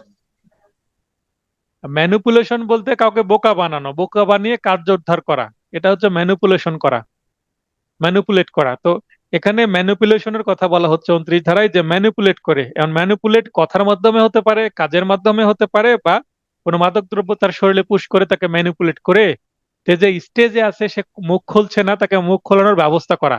আর এই তথ্যগুলো বের করে নিয়ে আসার জন্য যে আহ, দেখাচ্ছে যে 164 ধারায় যে স্টাইলে নিয়ে আসার কথা সেটা থেকে একটু বাইরে এসে, অর্থাৎ 164 ধারার যে পদ্ধতি সেটা থেকে একটু বাইরে এসে একটু ছাড় দিয়ে তার থেকে নেওয়া, কারণ সে মানুষটা এরকম, তাকে যতই পিটাচ্ছি সে কোনো মুখ খুলছে না। অতএব তাকে ম্যানিপুলেট করে, প্রতিশ্রুতি দিয়ে বা সামান্য প্রতারণা করে বা নার্কোটিক্স করে এটা করা যেতে পারে। এটা কে করবে? পুলিশ প্রশাসন করবে। পুলিশ প্রশাসন করার পরে ম্যাজিস্ট্রেটের কাছে নিয়ে যাবে তাকে রেডি করে। বুঝতে পারেননি? জি, এবার বুঝছি স্যার। পুলিশ প্রশাসন এগুলো প্রশাসন এটা করবে। করবে। হ্যাঁ, যেমন আপনার রিমান্ডের আবেদন করে, এটা দেখেছেন, রিমান্ড হিয়ারিং হয়। জি জি স্যার। তো এখানে তদন্তের দায়িত্ব কার? আইও, ইনভেস্টিগেটিং অফিসার, জি। তিনি নিশ্চয়ই একজন প্রশাসনের দায়িত্বপ্রাপ্ত পুলিশ হতে পারে, র্যাব হতে পারে, র্যাবও এক ধরনের পুলিশ। তারপরে আপনার আদালত যাকে যে সংস্থাকে দেয়। যে সংস্থা মামলা দায়িত্ব পায়, ঠিক আছে, এখানে জি আদালত কিন্তু দেয় না, ওসি দেয়। যদি একটা জিআর মামলা হয় ওসি দায়িত্ব দেয় একটা মামলা তদন্তের, আবার না সরি, হ্যাঁ ওসি দায়িত্ব দেয় একটা মামলার তদন্তের। আবার কোনো মামলায় যদি আসামি পক্ষ বা বাদী পক্ষের তদন্ত পছন্দ না হয়, তদন্তকারী কর্মকর্তা পরিবর্তন, যেমন আমার কিছু মামলায় আমি তদন্তকারী কর্মকর্তা তদন্ত ভালো করছে না, আমি শুনতে পেলাম যে আসামির পক্ষে কাজ করছে না বা আহ, অনৈতিক কোনো অফার দিচ্ছে, সেক্ষেত্রে আবেদন করে তদন্তকারী কর্মকর্তা বা সংস্থাই চেঞ্জ করে নিয়েছে, এরকম হয়েছে আমার কিছু মামলায়। যে আমি থানার কোনো ওসির মাধ্যমে তদন্ত নিব না, ওসির আন্ডারে, বা আমি পিবিআই এর মাধ্যমে তদন্ত নিব না, আমি সিআইডির মাধ্যমে নিব বা ডিবি পুলিশের মাধ্যমে নিব বা র্যাবের মাধ্যমে নিব। এটা করা যায় যদি রিজন থাকে, আদালত চেঞ্জ করে দেয়, তখন ম্যাজিস্ট্রেট এটা করতে পারে। তো নর্মালি একটা জিআর মামলা যখন হয় তখন সাধারণত সেটা ওসি বলে দেয় এটা কে তদন্ত করবে, অর্থাৎ মামলা ওইভাবে চলে আসে, কে তদন্ত করবে সেটা ওসি ডিসাইড করে প্রথমে। তো এই মামলাটা তদন্ত করতে যে যদি মনে করে যে তাকে নার্কোটিক্স করানো দরকার বা সে বলছে না, একটা মামলা তথ্য নিয়ে আসার জন্য তাকে ম্যানিপুলেট করতে হবে, ম্যানিপুলেট করার পরে সে এমন একটা স্টেজে চলে আসছে যে সে এখন কি করবে, সে মেন্টালি প্রিপার হয়ে গেছে জুডিশিয়াল কনফেশন দেওয়ার জন্য, তখন ঠিক আছে চলেন, তার সাথে তাকে হয়তো বা 1 সপ্তাহ ধরে ভালো মন্দ খাওয়াইছে, বিরিয়ানি খাওয়াইছে, আরো অন্যান্য কিছু খাওয়াইছে, তাকে নিয়ে বেরিয়েছে, তার সাথে ফ্রেন্ডশিপ করেছে, ফ্রেন্ডশিপ করে তার থেকে তথ্য বের করে নিয়েছে, এরকম হতে পারে। অথবা সে জি একজন ছেলে মানুষ, যুবক, দেখাচ্ছে যে একটা মেয়েকে তার সাথে বন্ধুত্ব করার সুযোগ দিয়েছে, রিমান্ডে নিয়ে এসে, সে পুলিশ হতে পারে বা অন্য পুলিশের কোনো সোর্স হতে পারে, ছদ্মবেশী হতে পারে, বা নানান ভাবে তার সাথে কাউকে মিশিয়ে তার সাথে বন্ধুত্ব করে তার থেকে তথ্য বের করে নিল, তার মানে প্রতারণা হলো না? সে বুঝতে পারলো না জি তার সাথে কি হচ্ছে, এটা যে তদন্তের অংশ সে বুঝতে পারেনি। তারপর সে যখন বলে ফেলেছে তখন তার কথা হয়তো বা রেকর্ড করেছে বা ভিডিও করেছে, এখন বলছে এই যে রেকর্ডিং গুলো আছে, তখন এখন তো তুমি ফেঁসে যাবে। অতএব তুমি ম্যাজিস্ট্রেট কাছে বলে দাও, যদি ম্যাজিস্ট্রেট কাছে না বলো তাহলে তোমার খবর আছে। এইভাবে নানান ভাবে প্রেশার সৃষ্টি করে যেভাবে হোক কনফেশনের জন্য রেডি করে তাকে নিয়ে গেল। তার মানে এটা হচ্ছে কনফেশনের আগের একটা অংশ। জুডিশিয়াল ম্যাজিস্ট্রেটের কাছে পৌঁছার আগে তার সাথে কি কি কাহিনী হয়েছে তার উপর ডিপেন্ড করে যে 164 ধারায় প্রপারলি সেটা জুডিশিয়াল কনফেশন হয়েছে কিনা। এটা কিন্তু বেশ কনফিউশন সৃষ্টিকারী কিছু ম্যাটার। মানে কনফেশন তৈরি করে আপনার তৈরি করার সময় এই যে জুডিশিয়াল কনফেশন সেটা কি প্রপার হলো, স্বীকারোক্তি দোষ স্বীকারোক্তি সেটা কি প্রপার হয়েছে, এটা কিন্তু না। এটা কিন্তু জেরাই সেটা কিন্তু আপনার ইয়া করা যাবে, খণ্ডন করা যাবে। তার মানে কেউ দোষ স্বীকার করেছে, দোষ স্বীকারের ভিত্তিতে সরাসরি তাকে কি করে দেওয়া উচিত।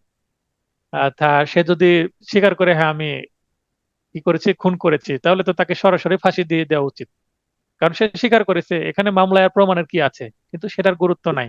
কেন গুরুত্ব নাই? কারণ তার দোষ স্বীকারোক্তিটা কি স্টাইলে নেওয়া হয়েছে সেটা তো আদালত জানে না। বুঝতে পারছেন বিষয়টা? জি স্যার। এখন দোষ ঠিক স্বীকারোক্তি আছে। যদি 100% আমি সঠিক মনে করি, তাহলে তো ট্রায়ালে যাওয়া দরকার নাই। আদালতে দাঁড়িয়ে কেউ যদি দোষ স্বীকার করে কোনো মামলায়, চার্জ গ্রহণের সময় জিজ্ঞাসা করলো আপনি দোষী না নির্দোষ, আপনার ওয়াইফ বলছে আপনি যৌতুক চাইছেন, আপনি যৌতুক চেয়েছেন 5 লক্ষ টাকা, সে যদি বলে হ্যাঁ স্যার আমি 5 লক্ষ টাকা যৌতুক চাইছি আমাকে মাফ করে দেন, আর মাফ করবে না সাজা দেবে, তখন আদালত ডিসাইড করবে, তখন আর চার্জ গঠন হবে না, ডিরেক্ট সাজা। ট্রায়ালের দরকার হলো না, সাক্ষ্য গ্রহণের দরকার হলো না, আসামি স্বীকার করে নিচ্ছে ওপেন কোর্টে। বুঝতে পারছেন? এটা কিন্তু জুডিশিয়াল কনফেশন না, এটা ওপেন কোর্টে কনফেস করা। এবং আদালতের বাইরে যখন করবে তখন কিন্তু সেটা আপনার এই যে এই ধারাগুলো প্রযোজ্য হবে। এই ধারাগুলো দেওয়া হয়েছে যে কত ধরনের কনফেশন হতে পারে, জুডিশিয়াল, এক্সট্রা জুডিশিয়াল, এবং এটার মাধ্যমে আদালত দেখা যাচ্ছে যে ডিসাইড করতে পারবে যে এটা নেওয়া উচিত বা এটা নিবে না, অর্থাৎ এটার সাক্ষ্যগত মূল্য কতটুকু বা এটার সাক্ষ্যগত মূল্য আদৌ আছে কিনা। ক্লিয়ার হলেন? জি স্যার, ক্লিয়ার। আচ্ছা ঠিক আছে, কিছু প্রশ্ন করব এবং উদাহরণগুলো দেখবেন এই ধারাগুলো থেকে বিগত সালে কেমন প্রশ্ন এসেছে, প্রয়োজনে রিটেন প্রশ্নের কিছু সলিউশন দেখে নিতে পারেন। এটা মানে ডিপলি চিন্তা করতে গেলে রিটেনের একটা বিষয়বস্তু।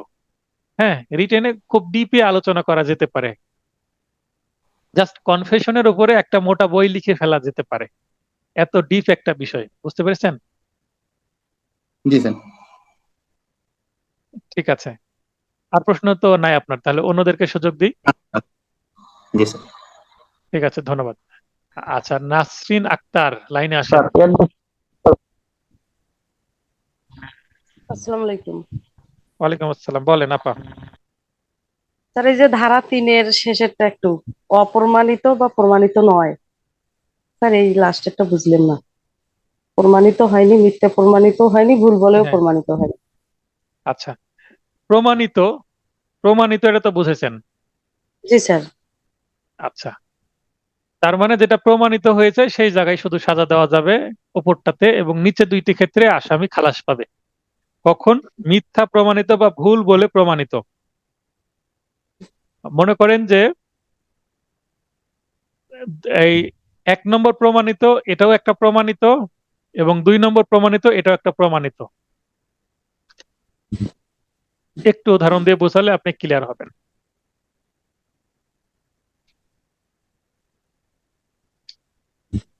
যদি প্রশ্ন করি এই মামলাটি প্রমাণ হয়েছে, তখন যদি বলি ইয়েস, তার মানে এটা প্রুফ, আসামি সাজা পাবে, মানে পানিশমেন্ট দেওয়া যাবে। আর যদি বলি এটা কি প্রমাণিত হয়েছে, তখন যদি আমি স্পষ্ট বলি নো, প্রশ্ন করছে এই মামলা কি প্রমাণ হয়েছে সাক্ষ্য প্রমাণে, যদি বলে হ্যাঁ ইয়েস প্রমাণিত হয়েছে, তখন এটা প্রুফ, মানে আসামি সাজা পেল। প্রথম পয়েন্ট। জি আবার স্যার। যদি একই প্রশ্ন করে এই মামলাটি কি প্রমাণিত হয়েছে, আদালত যদি বুঝতে পারে এটা প্রমাণিত হয়েছে, তাহলে ইয়েস। আর যদি আদালত বুঝতে পারে এটা প্রমাণিত হয়েছে, তাহলে না। তো এখানে আদালত বলে যে এটা প্রমাণিত হয়েছে, কিন্তু এই এই মামলাটা প্রমাণিত হয়েছে মিথ্যা বলে, মানে এই মামলাটা মিথ্যা এই হিসাবে প্রমাণিত হয়েছে, মানে মামলা মিথ্যা। জি স্যার, আসামি খালাস। মামলা মিথ্যা এটা স্পষ্ট। হ্যাঁ, আর উপরে হচ্ছে মামলা সত্য, মামলা সত্য এটা প্রমাণিত। আর 2 নম্বর পয়েন্ট হচ্ছে মামলা মিথ্যা, এটা প্রমাণিত, তার মানে ডিসপ্রুভ। মামলা তার মানে দুইটাই কিন্তু প্রমাণিত, এখানে কিন্তু দেখেন প্রুফড আছে, এখানেও প্রুফড আছে। প্রথমটা আচ্ছা। হচ্ছে বাদী মামলা প্রমাণ করতে সক্ষম হয়েছে, তার মানে এখানে যে মামলা নিয়ে আসছে তিনি সক্ষম হয়েছেন, তার মানে তিনি জিতে গেলেন। 1 নম্বর পয়েন্টে বাদী পক্ষ প্রসিকিউশন পক্ষ জিতে গেল, আসামি সাজা হবে।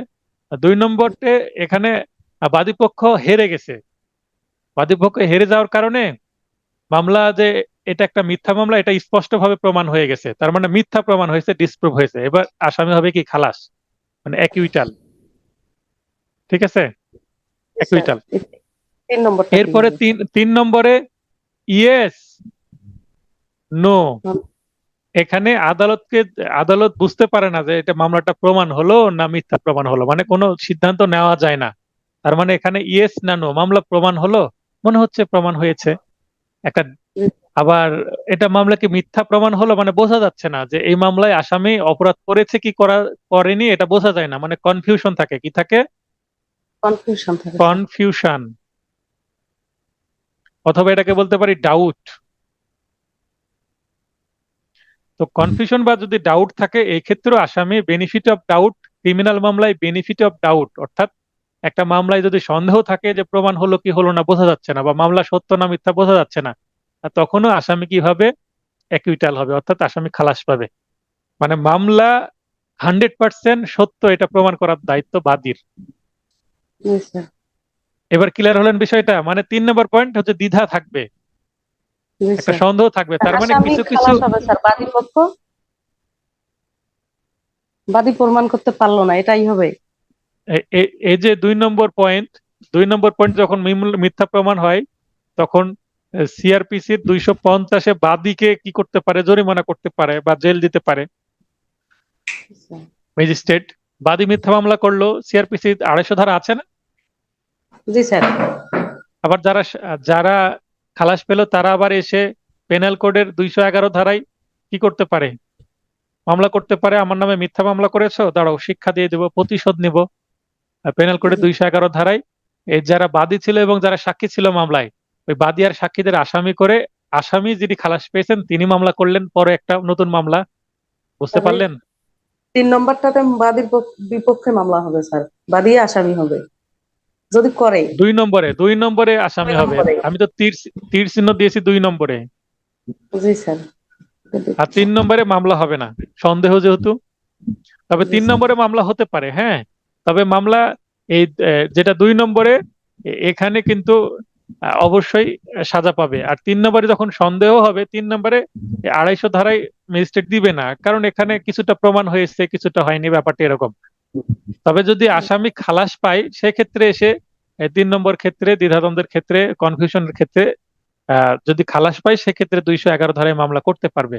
কিন্তু যদি আসামি লঘু দণ্ড হয়, তার মানে মামলা সন্দেহ আছে, বেনিফিট তাকে দিলাম, কিন্তু মামলা তো বড়, মার্ডার কেস, কিন্তু প্রমাণ করা যাচ্ছে না, কিন্তু বোঝা যাচ্ছে, আদালত অনুভব করতে পারছেন যে ইনি অপরাধটা করেছেন, কিন্তু এত পারফেক্টলি ক্রাইমটা করেছেন যে সেটাকে এই মুহূর্তে প্রমাণ করা সম্ভব হচ্ছে না, প্রসিকিউশন ব্যর্থ হয়ে যাচ্ছে, তদন্ত স্ট্রং হয়নি। সেক্ষেত্রে আদালত কি করতে পারে, তাকে হয়তোবা অল্প লঘু দণ্ড দিয়ে দিল, 1 বছরের জেল দিয়ে দিল। এখন 3 নম্বর ক্ষেত্রে যখন 1 বছরের জেল দিয়ে দেবে নট প্রুভের ক্ষেত্রে, এরকম যদি সিচুয়েশন হয়, সেক্ষেত্রে কিন্তু তখন আর 211 ধারায় মামলা করতে পারবে না। তবে বাস্তবে কিন্তু কনফিউশন সৃষ্টি হলে খালাস হওয়ার রেকর্ডই সবচেয়ে বেশি, কারণ কিছুই যেহেতু প্রমাণ হলো না, খালাস দেওয়াটাই যুক্তিযুক্ত। জি স্যার। ক্লিয়ার হলেন?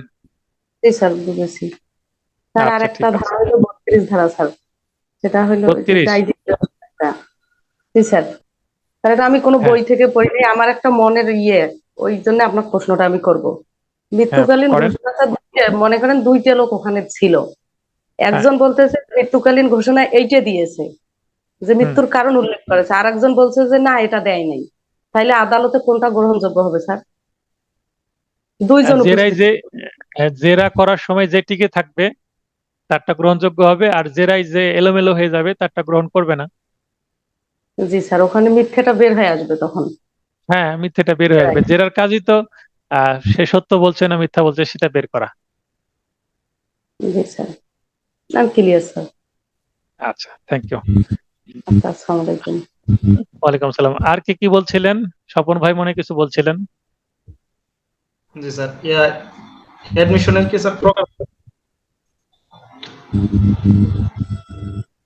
অ্যাডমিশনের মানে admission আছে? আপনার অডিও প্রবলেম। হ্যাঁ, বলতেছি স্যার, অ্যাডমিশনের কোনো প্রকারভেদ আছে কিনা? অ্যাডমিশনের প্রকারভেদ তো আইনের মধ্যে এখানে দেয়নি। এখন লিখিত পড়তে গেলে আপনার প্রকারভেদ লাগতে পারে, কিন্তু এই মুহূর্তে আপনার এমসিকিউ তো যেহেতু বেয়ার অ্যাক্টের নাই, আমি বেয়ার অ্যাক্টের বাইরে খুব একটা যাইনি। বেয়ার অ্যাক্টের বাইরে গেলে সেটা রিটেন স্টাইলে নোট হয়ে যায়। এখন রিটেনে কোনো জায়গায় যদি আপনি দেখে আমাকে বলেন আছে কিনা, তো এই মুহূর্তে তো আমি বলতে পারবো না, কারণ সেটা বলে আমি ক্লাসটাকে অপ্রাসঙ্গিক করতে চাই না। এখন জি স্যার। আমি তো বললাম যে অ্যাডমিশন কনফেশন এটা নিয়ে মোটা বই লিখে ফেলা সম্ভব, জেরার কৌশল এটা নিয়ে মোটা বই লিখে ফেলা সম্ভব। তো সেটা আলোচনা করে নির্ধারিত করে ক্লাস দেখাচ্ছে যে আপনাদের দরকার পাস করা একটা রিজনেবল 70-80 নম্বরের মধ্যে আপনাদের থাকতে হবে। সেক্ষেত্রে এত ডিপে যাওয়ার দরকার আছে বলে আমি মনে করছি না, এবং নিজেরা যদি যেতে চান আমার আপত্তি নাই, কিন্তু সেটা আপনি হোয়াটসঅ্যাপে আমাকে দিবেন, সেটার মন্তব্য আমি করে দেব সেখানে লাইভ ক্লাসে করে। যারা অল্প পড়ে পাস করতে চাচ্ছেন তাদের কিন্তু এই লাইভ ক্লাসে আলোচনা করলে তাদের জন্য এটা কিন্তু পেইনফুল হবে। ভাববে যে ওনারা তো এত বেশি পড়ছেন, আমি এত অল্প পড়ে কি পাস করতে পারবো? তো আমি অনুরোধ করব লাইভ ক্লাসে এই ধরনের প্রশ্ন করবেন না, হোয়াটসঅ্যাপে আমাকে দিবেন, আমি সেটা হোয়াটসঅ্যাপে আপনাদের ব্যক্তিগতভাবে উত্তর দিয়ে দিব। ঠিক আছে? Okay sir. আচ্ছা, তো ধন্যবাদ। আর কোনো প্রশ্ন আছে কারো? রফিকুল ইসলাম ভাই, আপনি লাইন আসা সম্ভব হলে লাইন আসবেন। রফিকুল ইসলাম। এবং